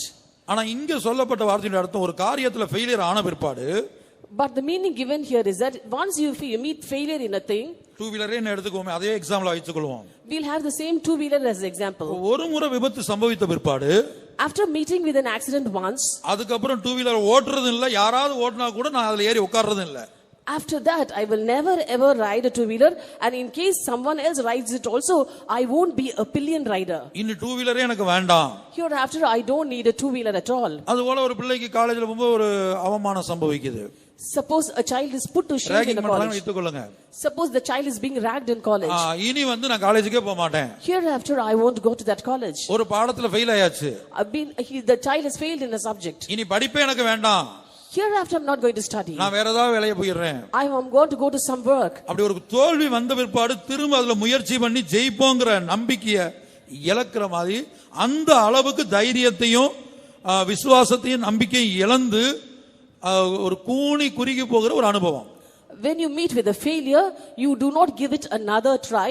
Instead of that, you are put to shame, you are humiliated, and you do not want to look at it at all. That is the explanation given here. இப்போ உங்களுக்கு புரிகிறதா, இன்னும் புரிகிறதா என்று எனக்கு தெரியல. now are you able to understand? I do not know if you have understood it or not. பின்னிட்டு திரும்ப கடவர்கள். let them turn back. பின்னிட்டு திரும்ப கடவங்க. அந்த பின்னிட்டு திரும்பினவங்களுடைய நிலவரம் எப்படி இருக்கும்? how will the state of those who have turned back be? இப்போ உதாரணமா எடுத்துக்கொள்ளுங்க. for example, தாவீது விபச்சார பாவத்துல விழுந்தான். David was indulged in adultery. அந்த விபச்சார பாவத்தை மறைக்கிறதுக்காக சுயமா யோசித்து சுயமா பிளான் பண்ணி ஒரு கிரியை செஞ்சான். அது வந்து நடைமுறைக்கு வரல. உடனே என்ன செஞ்சான், அந்த உரியாவை கொன்றுட்டான், கொலை செஞ்சுட்டான். to cover up that adultery, he planned it according to his own mind for another thing, but as it did not click, he next murdered Uriah. விபச்சார பாவம் பண்ணியாச்சு, அதை மறைக்கிறதுக்காக ஒரு கொலை பண்ணியாச்சு. now he has committed adultery and now he is murdered to cover up that adultery. நியாயப்பிரமாண காலம் is a period of law. இது ரெண்டுமே மரணத்துக்கு ஏதுவான பாவம். both these sins are worthy of death. எந்த விதத்திலும் மன்னிப்புக்கு சான்ஸே கிடையாது. no chance of pardon for these two sins. சான்ஸே கிடையாது. practically no chance. அப்ப என்ன செய்யணும், கூனி குறுகி அதான் பின்னிட்டு திரும்ப அனுபவம். தேவசுத்தம் செய்து கொண்டிருந்த தாவீது பின்னிட்டு திரும்பியாச்சு. So he should have put down his head and bent and turned back, the David who was once doing the will of God. அப்ப அவன் என்ன செய்திருக்கணும்? What should he have done? அப்படியே வந்து என்ன செஞ்சிருக்கணும்னு சொன்னா, என் வாழ்க்கை இவ்வளவுதான், ஆண்டவர் என்னை மன்னிக்க மாட்டாரு, என்னை ஏற்றுக்கொள்ள மாட்டாரு, என்னை நேசிக்க மாட்டாரு, இப்படியே நினைச்சு நினைச்சு நினைச்சு தன்னைத்தானே கண்டம் பண்ணி தன்னைத்தானே காயப்படுத்தி அப்படியே ஆண்டவரை விட்டு தூரமா போயிருக்கணும். He should have said that my life is doomed. Hereafter the Lord will not love me. The Lord will not have me as his son. Saying so and thinking over that, he should have lost his life. அதான் பின்னிட்டு திரும்புற அனுபவம். That is the experience of turning back. ஆனா தாவீது அப்படி செய்யல. But David did not do that. தாவீது என்ன செஞ்சான்? ஆண்டவர்ட்ட இரக்கம் உண்டு. David said, the Lord has mercies. நான் விபச்சாரம் பண்ணது உண்மைதான். It's true that I committed adultery. அத மறைக்க ஒரு கொலை பண்ணது உண்மைதான். And also true that I murdered to cover up நான் ஒரு that. துன்மார்க்கன் தான். What I did is wickedness. என் தேவன் இரக்கத்தில் ஐஸ்வரியம் உள்ளவர். But my God is compassionate. அவர் எப்படியாவது என்னை மன்னிப்பார். Somehow he will forgive me. என்னை ஏற்றுக்கொள்வார். He will accept me. என்று ஆண்டவர்ட்ட அவன் நெருங்குறான். And saying so, he came closer to God. இருதயம் உடைஞ்சு கதறான். With a broken heart, he was crying aloud. இதுக்கு காரணம் என்ன தெரியுமா? Do you know the reason for this? சீயோனை பற்றிய வெளிப்படுத்தல் தரிசனம் தாவீதுக்கு அதிகமாக இருந்தது. David had much revelations and visions about Zion. சீயோனை பத்தி ஒரு ஊழியக்காரங்களுக்கு இன்னைக்கு அதிகமா தெரியுதோ இல்லையோ? Even though a worker of God knows about Zion or not, சீயோனுக்கு போக முடியாத அந்த ஊழியக்காரங்களுக்கு எவ்வளவு அதிகமா தெரியுதோ இல்லையோ? even though a worker of God who is being destined to go to Zion knows much about Zion or not, புதிய எருசலேமாய் மாறக்கூடிய விசுவாசிகளுக்கு அதிகம் தெரிகிறதோ இல்லையோ? even though the believers who are going to become New Jerusalem knows much about Zion or not, புதிய வானத்துக்கு போகக்கூடிய தாவீதுக்கு அதிகமாக சீயோனை குறித்து வெளிப்படுத்தல் இருந்தது. David who is going to inherit new heavens had a very good revelation about Zion. அந்த சீயோனை அவன் நேசிக்கக்கூடியவனாய் இருந்தான். He was able to love that Zion. சீயோனை விரும்பக்கூடியவனாய் இருந்தான். He was able to desire Zion. அதனால வந்து பாத்தீங்கன்னு சொன்னா ஆண்டவர்ட்ட அவனுக்கு நெருங்கி சேர முடிந்தது. And that was the reason why he was able to come closer to God. எழும்ப முடியாத அளவுக்கு அவன் மாறல. He could not go in a way where he could not lift himself up. இனி என் ஜீவியம் அவ்வளவுதான். That's all with my life. என்று தேவ சமூகத்தோட ஓடி போகல. Saying so, he did not flee from God's presence. கர்த்தருடைய பரிசுத்த நாமத்துக்கு மகிமை உண்டாகட்டும். Glory be to God's holy name. இதான் ஒரு எக்ஸாம்பிள். இதுக்கு மேல எக்ஸாம்பிள் எனக்கு எப்படி கொடுக்கறதுன்னு தெரியல. This is the example that I can give to you and not more than that. இப்ப பின்னிட்டு திரும்புறதுன்னு சொன்னா, when we say turning back, விபச்சார பாவம் தாவீது பண்ணியாச்சு, கொலை பண்ணியாச்சு, இனி ஆண்டவர் மன்னிக்க மாட்டாரு, இனி நான் அவ்வளவுதான், இனி நான் அவ்வளவுதான், இனி நான் அவ்வளவுதான் சொல்லி சொல்லி சொல்லி சொல்லி ஆண்டவர் விட்டு அப்படியே போயிடுறது. And saying, David saying, I have committed adultery and also murder, then my life is doomed. That's the end of it. Saying so, he did not drift away from God. இன்னொரு எக்ஸாம்பிள் கொடுக்கிறேன். Another example, Ruth. Ruth எடுத்துக்கொண்டீங்கன்னா தேவனுடைய பிரமாணம் என்ன சொல்லுது? According to Ruth, what does the law of the Lord say? அவள் ஒரு மோவாபின் வம்சத்தால், ஒரு மோவாப் தேசத்து ஸ்திரீ. She is a Moabitess. அப்ப மோவாபியனை குறித்து என்ன எழுதப்பட்டிருக்குது? What is written about Moab? 10 தலைமுறைக்கும் என்றென்றைக்கும் அவங்க கர்த்தருடைய சபைக்குள்ளே நுழைய கூடாது. They should not enter into the congregation of the Lord for 10 generations. உபாகமத்தில் அப்படி படிக்கிறோம். We read that in Deuteronomy. இந்த பிரமாணம் ரூத்துக்கு தெரியும். Ruth knew this law. அப்ப தேவனை ஏற்றுக்கொண்டாலும் சரி ஏற்றுக்கொள்ளாவிட்டாலும் சரி, The Lord may accept me or not. தேவனை நேசித்தாலும் சரி நேசிக்காவிட்டாலும் சரி, The Lord may love me or not. அவர்தான் என்னுடைய தேவன். He is my God. அவரை நான் விரும்புறேன். I love him. உங்களுக்கு புரிகிறதா? Now are you able to understand? இப்ப நீ வந்து பரலோகத்துக்கே போக முடியாது. Now you cannot go to heaven. உனக்கு நிச்சய நரகம் தான். Sure hell for you. அப்படின்னு ஒருவேளை நமக்கு வந்து ஆண்டவரே கன்ஃபார்மா சொல்றான்னு வெச்சுக்கோங்க இந்த பூமியிலே. Suppose the Lord himself confirms it to us in this world. நம்ம உடனே என்ன செய்வோம்? அடுத்த வேலையை பார்க்க இருக்கிற வரைக்கும் உலகத்தை அனுபவிச்சுட்டு போயிடலாம்னு போயிடுவோம். And we'll say, now let's go on to the next work. He has not given us heaven, so we'll go to the next work. அதான் பின்னிட்டு திரும்புற அனுபவம். That is the experience of turning back. நமக்கே நரகம் தான் சொல்லிட்டாரு ஆண்டவரே சொல்லிட்டாரு. Lord himself has told that we are going to hell. சரி, இருக்கிற வரைக்கும் நம்ம இஷ்டப்படி ஜீவிப்போம். So let's live according to our wish as long as we live. ஆனா ரூத் அப்படி அல்ல. But it's not so with Ruth. கர்த்தருடைய சபைக்குள்ளே நுழைய உனக்கு தகுதி இல்லைன்னு வேதம் சொன்னாலும் கூட, even though the law says that she is not worthy to enter into the congregation of the Lord, தேவன் என்ன நேசிக்கிறாரோ இல்லையோ, Lord may love me or not, தேவன் எனக்கு பரலோகத்தை தர்றாரோ இல்லையோ, the Lord may give me a place in heaven or not, தேவனுடைய சபைக்குள்ள நுழைய தகுதி இருக்குதோ இல்லையோ, I may be worthy to enter into the congregation of the Lord or not. தகுதி இல்லதான். It's true, I'm not worthy. ஆனா நான் தேவனை நேசிக்கிறேன். But I love God. நான் தேவனை விரும்புறேன். I desire God. நான் அவருடைய பிரமாணங்களை விரும்புறேன். I desire the laws of God. அப்படி வைராக்கியமா பின்பற்றணும். and with great zeal she followed. தேவன் பிரமாணத்தை உடைத்தார். The Lord broke the law. தேவன் பிரமாணத்தை உடைத்தார். The Lord broke the law. அந்த ரூத்துடைய சந்ததியில தான் இயேசுவே பிறக்கிறார். And in that generation of Ruth was Jesus born. அந்த ரூத்துடைய சந்ததியில நீங்க இயேசுடைய வம்ச வரலாறு அட்டவணையை மத்தேயு 1ஆம் அதிகாரத்துல படிச்சு பார்த்தா அந்த வம்ச வரலாறு அட்டவணையில ரூத்துடைய பேர் இருக்குது. In Matthew chapter 1, when we read about the lineage of God or Jesus, we can see the name of Ruth there. இதைத்தான் தேவன் நம்மிடத்திலே விரும்புகிறார். This is what God desires from us. இப்போ நீங்க சீயோனை பகைக்கிறவங்களா, நான் சீயோனை பகைக்கிறவனா, நீங்க சீயோனை பகைக்கிறவங்களா இருந்தால், If I hate Zion and if you hate Zion, நம்ம இப்படி எழும்ப மாட்டோம். தாவீதை போல எழும்ப மாட்டோம், ரூத்தை போல எழும்ப மாட்டோம். we won't rise up like David and Ruth. வசனம் சொல்றேன், நீதிமான் 7 தரம் விழுந்தாலும் எழுந்திருப்பான். I'll give you a verse for that. The righteous shall fall 7 times, but yet shall he rise up. 7 என்பது பூரணத்தை காட்டுகிறது. 7 shows perfection. விழுகையின் பூரணம். A perfection in fall. விழுகையின் பூரணம் ஒன்னு இருக்கிறது. There is a perfection in fall. அதான் எரேமியா கேட்கிறார், விழுந்தவர்கள் எழுந்திருக்கிறது இல்லையோ? That is what Jeremiah asked. Doesn't the fallen stand up? வழி தப்பி போனவர்கள் திரும்புகிறது இல்லையோ? Doesn't those who have gone astray return back? 10 முறை பரீட்சை எழுதிட்டேன். I've written the exam 10 times. தொடர்ந்து அரியர்ஸ் விழுகுது. And again I'm having arrears. நான் பாஸ் ஆக மாட்டேன். I will not clear. இனி நான் எழுத போறது இல்ல. Hereafter I'm not going to write. அப்படி நிறுத்திக் கொள்றவங்க இருக்காங்க. There are people who stop with that. பரிசுத்த ஜீவியம் செய்ய பிராக்டீஸ் பண்ணி பார்த்தேன். I practiced a holy life. ஜெப ஜீவியம் செய்ய, I have to pray ஜெய ஜீவியம் செய்ய, for a victorious life, விசுவாச ஜீவியம் செய்ய, for a faith life. ஓ இந்த வாழ்க்கை எனக்கு முடியல. Oh, I'm not able to lead such a life. தெய்வீக சுகத்துல நிக்க என்னால முடியல. I cannot stand on divine healing. வேறுபாடு ஜீவியம் செய்ய என்னால முடியல. I'm not able to lead a life of separation. இதான் பின்னிட்டு திரும்புற முடிவுக்கு வந்துறது நம்மளேவும். And this is turning back. We ourselves come to a conclusion. இது எனக்கு முடியாது.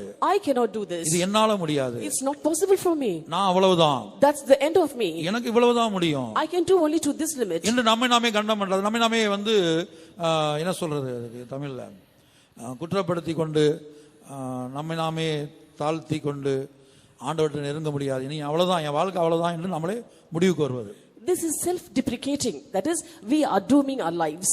இதான் பின்னிட்டு திரும்புற அனுபவம். This is the experience of turning back. ஆனா மற்றவர்கள் என்ன செய்வாங்க, நீதிமான் 7 தரம் விழுந்தாலும் எந்திருப்பான். அவருடைய அர்த்தம் என்ன? It is written, the righteous shall fall 7 times but rise up. What does it mean? விழுகையின் பூரணம் வந்தாலும் அவன் மறுபடியும் ஆண்டவர் மேல நம்பிக்கை வச்சு எழுப்பி நிப்பான். Even though you are perfect in falling too, having trust in God, they will rise up. அதான் மீகா சொல்லுகிறார். That is what Micah says. என் சத்துருவே எனக்கு விரோதமாய் சந்தோஷப்படாதே. Oh my enemy, do not rejoice over me. நீ பெருமை பாராட்டாதே. Do not boast about me. நான் விழுந்தாலும் எழுந்திருப்பேன். Even though I fall, I shall rise up. நான் இருளிலே உட்கார்ந்தால் கர்த்தர் எனக்கு வெளிச்சமாக இருப்பார். Even though I sit in darkness, the Lord shall be my light. அந்த மீகா தான் சீயோனை குறித்து அவருக்கு ஒரு வெளிப்படுத்தல். மீகாவுக்கு சீயோனை குறித்து ஒரு வெளிப்படுத்தல் இருந்துச்சு. That Micah too had a revelation about Zion. இவங்க எல்லாம் பாத்தீங்கன்னா சீயோனை குறித்து வெளிப்படுத்தல் உள்ளவங்க. All these people had revelations about Zion. அந்த மீகால தான் ஒரு வசனம் வாசித்தோம். We read a verse in Micah. 4:11 என்ன வாசித்தோம்? What did we read in 4:11? அந்த மீகாவுக்கு சீயோனை குறித்து ஒரு வெளிப்படுத்தல் இருந்தது. And that Micah had a revelation about Zion. சீயோன்ல இருந்து தான் வேதம் புறப்பட்டு வருகிறது. Micah 4:2, it is written, law proceeds from Zion. And many nations shall come and say, come and let us go up to the mountain of the Lord and to the house of God of Jacob, and he will teach us of his ways, and we will walk in his paths, for the law shall go forth of Zion and the word of the Lord from Jerusalem. திரளான ஜாதிகள் புறப்பட்டு வந்து நாம் கர்த்தரின் பர்வதத்துக்கும் யாக்கோபின் தேவனுடைய ஆலயத்துக்கும் போவோம் வாருங்கள். அவர் நமது வழிகளை நமக்கு போதிப்பார், நாம் அவர் பாதைகளில் நடப்போம் என்பார்கள். ஏனெனில் சீயோனிலிருந்து வேதமும் எருசலேமிலிருந்து கர்த்தரின் வசனமும் வெளிப்படும். பாத்தீங்களா, சீயோனிலிருந்து வேதம், Law from Zion. அப்ப அந்த மீகா தீர்க்கதரிசிக்கு சீயோனை பற்றிய வெளிப்படுத்தல் இருந்தது. Therefore prophet Micah had a revelation about Zion. அந்த சீயோனை குறித்து மாத்திரமல்ல, Not only about that Zion, சீயோனாய் மாறக்கூடிய ஊழியர்களை குறித்து ஒரு வெளிப்படுத்தல் அவருக்கு இருந்தது. he also had a revelation about the saints of God who are going to become Zion. Micah 4:11. Micah chapter 4 verse 11. Now also many nations are gathered against thee that say, let her be defiled, and let her eyes look upon Zion. But they know not the thoughts of the Lord, neither understand that his counsel, for he shall gather them as his sheaves onto the floor. சீயோன் தீட்டுப்படுவதாக, எங்கள் கண் அவளை காண்பதாக என்று சொல்லி அநேக ஜாதியார் உனக்கு விரோதமாக கூடியிருக்கிறார்கள். சீயோன் தீட்டுப்படுவாளாக.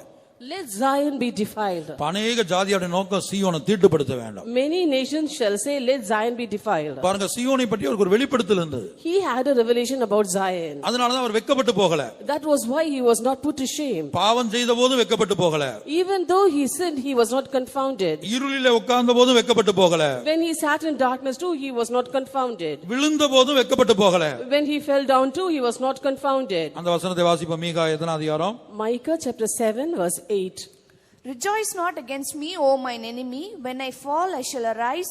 When I sit in darkness, the Lord shall be a light unto me. என் சத்துருவே எனக்கு விரோதமாய் சந்தோஷப்படாதே. இல்ல 7ல இருந்து 9 வரைக்கும் வாசிங்க. Verses 7 to 9. Therefore I will look unto the Lord, I will wait for the God of my salvation. My God will hear me. Rejoice not against me, O mine enemy. When I fall, I shall arise. When I sit in darkness, the Lord shall be a light unto me. I will bear the indignation of the Lord, because I have sinned against him. Until he plead my cause and execute judgment for me, he will bring me forth to the light, and I shall behold his righteousness. நானோவென்றால் கர்த்தரை நோக்கிக் கொண்டு என் ரட்சிப்பின் தேவனுக்கு காத்திருப்பேன். என் தேவன் என்னை கேட்டருளுவார். என் சத்துருவே எனக்கு விரோதமாய் சந்தோஷப்படாதே. நான் விழுந்தாலும் எழுந்திருப்பேன். நான் இருளிலே உட்கார்ந்தால் கர்த்தர் எனக்கு வெளிச்சமாயிருப்பார். நான் கர்த்தருக்கு விரோதமாக பாவம் செய்தேன். அவர் எனக்காக வழக்காடி என் நியாயத்தை விசாரிக்க மட்டும் அவருடைய கோபத்தை சுமப்பேன். அவர் என்னை வெளிச்சத்திலே கொண்டு வருவார். அவருடைய நீதியை பார்ப்பேன். பாத்தீங்களா எவ்வளவு ஒரு விசுவாசத்தோடு பேசுகிறார். We can see that he was speaking words of faith. நான் விழுந்தாலும் எழுந்திருப்பேன். Even when I fall, I shall rise. நான் கர்த்தருக்கு விரோதமாய் பாவம் செய்தது உண்மைதான். It's true, I sinned against my God. நான் விழுந்தாலும் எழுந்திருப்பேன். Even though I fall, I will rise up. கர்த்தர் என்னை இருளிலே உட்கார்ந்தால் கர்த்தர் எனக்கு வெளிச்சத்திலே கொண்டு வருவார். When I sit in darkness, the Lord shall be a light unto me. அவருடைய நீதியை பார்ப்பேன். I will look unto him. இந்த வெளிப்படுத்தல் அவருக்கு எப்படி வந்தது? How did he get this revelation? அந்த சீயோனை குறித்து வெளிப்படுத்தல் அவருக்கு இருந்தது. For he had a revelation about Zion. சீயோனிலே வாசம் பண்ணுகிற அந்த கர்த்தருக்கு அவர் காத்திருக்க ஆரம்பித்தார். He started to look unto that Lord who was dwelling in Zion. கர்த்தருக்காக காத்திருப்பேன் என்று சொல்லுகிறார். He says, I will wait for the Lord. இதுதான் விழுந்தாலும் எழுந்திருக்கிற அனுபவம். This is the experience of rising up even though they fall. தாவீது மரணத்துக்கு எதுவான பாவம் 2 பாவங்கள் செய்தாலும் அவன் சீயோனை பற்றிய வெளிப்படுத்தல் அவனுக்கு இருந்தது. Though David did 2 sins that was worthy of death, yet he had a revelation about Zion. நாம் எல்லாரும் கண்களை மூடுவோம். Let's all close our eyes. இங்கே நாம் இந்த சில சீயோனை விரும்ப வேண்டும். Now we have to desire Zion. நாம் கடைசியா இப்போது நாம் கேள்விப்பட்டது என்ன? What is the last thing that we heard? சீயோனை இச்சிக்க வேண்டும். We have to lust Zion. ஒவ்வொரு தேவ ஊழியரும் சீயோனை இச்சிக்க வேண்டும். Every servant of God or worker of God should lust Zion. ஏனென்றால் அண்ட சராசரங்களையும் படைத்த தேவனே இச்சித்து அல்லது விரும்பி தான் வாசம் பண்ணும்படி என்றென்றைக்கும் தங்கும்படி தெரிந்து கொண்ட இடம்தான் சீயோன். For God, the creator of the whole universe, had chosen, desired and lusted to have Zion as his habitation. இந்த சீயோனை நாம் விரும்புவோமாக. Let us desire this Zion. ஆபிரகாமை போல இந்த சீயோனுக்காக காத்திருப்போமாக. And let us look unto that Zion like Abraham looked unto. தூரத்தில் இந்த சீயோனின் மகிமையை பார்ப்போமாக. Let us see the glory of Zion from afar off. சீயோனை நம்புவோமாக. Let us be persuaded of Zion. அதை அணைத்துக் கொள்வோமாக. Let us embrace it. அதை விரும்புவோமாக. Let us desire it. அப்படி நாம் செய்யும்போது When we do like that, ஒரு மேன்மையான ஜீவியம் உண்டாகும். we will have an excellent life. சீயோனிலிருந்து வேதம் வரும். Law shall proceed from Zion. சீயோனிலிருந்து செங்கோலும் ஆளுகையும் வரும். Scepter and rule shall come from Zion. சீயோனிலிருந்து ஆசீர்வாதம் வரும். Blessings proceed from Zion.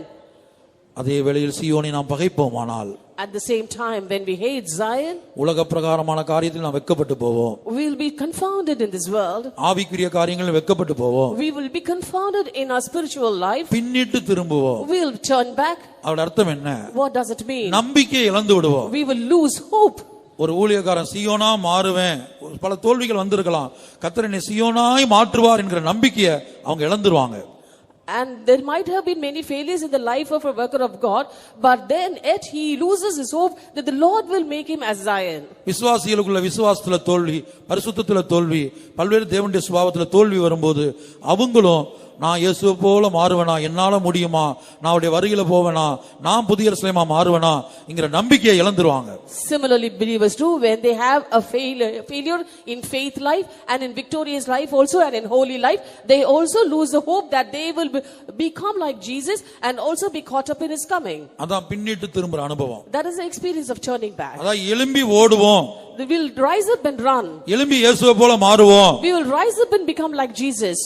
7 தரம் விழுந்தாலும் எழுந்திருப்போம். We will rise up even though we fall 7 times. கர்த்தர் என்னை எழுப்புவார். The Lord will raise me up. கர்த்தர் எனக்கு ஜீவியத்தை தருவார். The Lord will give me a life. கர்த்தர் அவருடைய பரிசுத்தத்தை எனக்கு கொடுப்பார். The Lord will give his holiness to me. கர்த்தர் அவருடைய ஜெயத்தை எனக்கு கொடுப்பார். The Lord will give his victory to me. கர்த்தர் அவருடைய விசுவாசத்தை எனக்கு கொடுப்பார். The Lord will give his faith to me. அவரை போல அவர் ஒரு நாள் என்னை மாற்றுவார். One day he will change me like him. N சத்துருவே சந்தோஷப்படாதே. Oh my enemy, do not rejoice. நான் விழுந்தாலும் எழுந்திருப்பேன். When I fall, I shall arise. நான் கர்த்தருக்கு விரோதமாய் பாவம் செய்தேன். I have sinned against the Lord. நான் இப்போது இருளிலே உட்கார்ந்திருப்பது உண்மைதான். It's true that I am now sitting in darkness. என் தேவனாகிய கர்த்தர் என்னை வெளிச்சத்திலே கொண்டு வருவார். My Lord God will bring me forth to light. அவருடைய நீதியை நான் பார்ப்பேன். I shall behold his righteousness. சீயோனை நேசிப்போம். Let us love Zion. சீயோனை விரும்புவோம். Let us desire Zion. சீயோனுக்காக காத்திருப்போம். Let us wait for Zion. தூரத்திலே தரிசிப்போம். Let us have a vision of it afar off. சீயோனை நம்புவோம். Let us be persuaded of அதை Zion. அணைத்துக் கொள்வோம். Let us embrace it. அதை விரும்புவோம். Let us desire it. சீயோன் சீயோன் சிகரம், சீயோன் தூய்மையின் சிகரம், எருசலேம் பரமநகரம், ஏகுவோம் என்றென்றும் வாழவே. எருசலேம் பரமநகரம், ஏகுவோம் என்றென்றும் வாழவே. சீயோன் சீயோன் சிகரம், சீயோன் தூய்மையின் சிகரம், எருசலேம் பரமநகரம், ஏகுவோம் என்றென்றும் வாழவே. எருசலேம் பரமநகரம், ஏகுவோம் என்றென்றும் வாழவே. சீயோன் சீயோன் சிகரம். சீயோனிலிருந்து வல்லமை புறப்பட்டு வருகிறது. சீயோன் தூய்மையின் சீயோனிலிருந்து ஜெயம் புறப்பட்டு வருகிறது. செங்கோல் புறப்பட்டு வருகிறது. விசுவாசத்தோடு பாருங்கள். இன்றைக்கே விடுதலை. ஏகுவோம் என்றென்றும் தோல்விகள் மாற்றப்படுகிறது. ஜெயம். எருசலேம் பரமநகரம், ஏகுவோம் என்றென்றும் வாழவே. சீயோன் சீயோன் சிகரம், சீயோன் தூய்மையின் சிகரம், எருசலேம் பரமநகரம், ஏகுவோம் என்றென்றும் வாழவே. ஆமென். எருசலேம் அல்லேலூயா. நகரம், ஏகுவோம் என்றென்றும் வாழவே. அல்லேலூயா. எல்லாரும் கவனிங்க. ஏதோ ஒரு ஸ்டடி கேட்டு போறதுக்காக வந்தேன்னு வராதீங்க. இந்த சீயோனை குறித்து கர்த்தர் பேச எனக்கு சொல்லும்போது நான் கர்த்தரிடத்திலே சொன்னேன், தகுதியில் ஆண்டவரே தகுதியில் ஆண்டவரே என்று சொன்னேன். ஆனா ஆண்டவர் சொன்னார், நான் உனக்குள் இருந்து பேசுகிறேன். பேசுகிற வேளையில ஒரு விடுதலை, சபையில ஒரு சுத்திகரிப்பு, சபையில ஒரு ஜெயம், ஊழியர்களுக்குள்ள ஜீவியத்தில் பெரிய மாற்றம். இந்த வார்த்தைகளை கேட்கிற ஒவ்வொருவரும் இந்த வார்த்தைகளை கேட்கும் போது பூரண வடிவுள்ள சீயோனிலிருந்து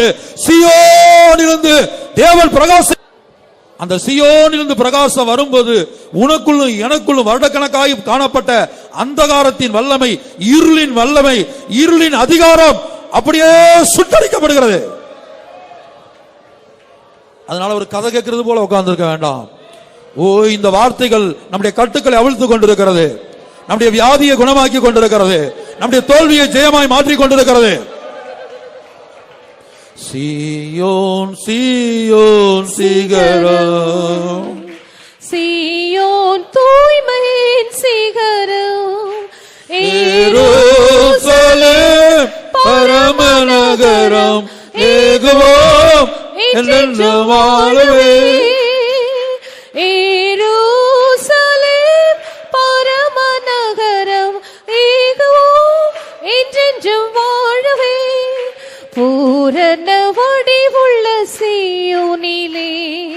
பாரினில் ஜெயம் கொண்ட பரிசுத்தரே, ஆர்ப்பரி போடு கீதங்கள் பாட ஆனந்தம் பொங்கிடுமே.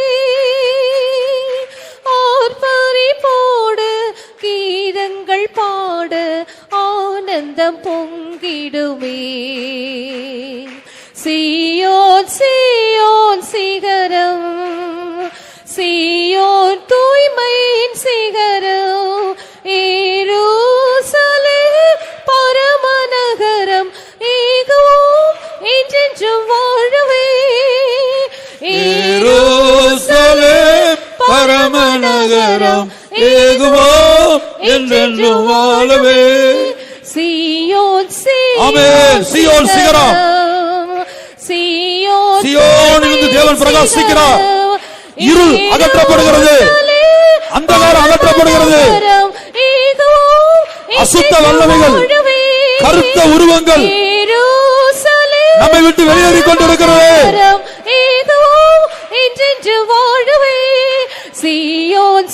ஒரு வியாதி உன்னை விட்டு வெளியேறுகிறது, சாபம் வெளியேறுகிறது.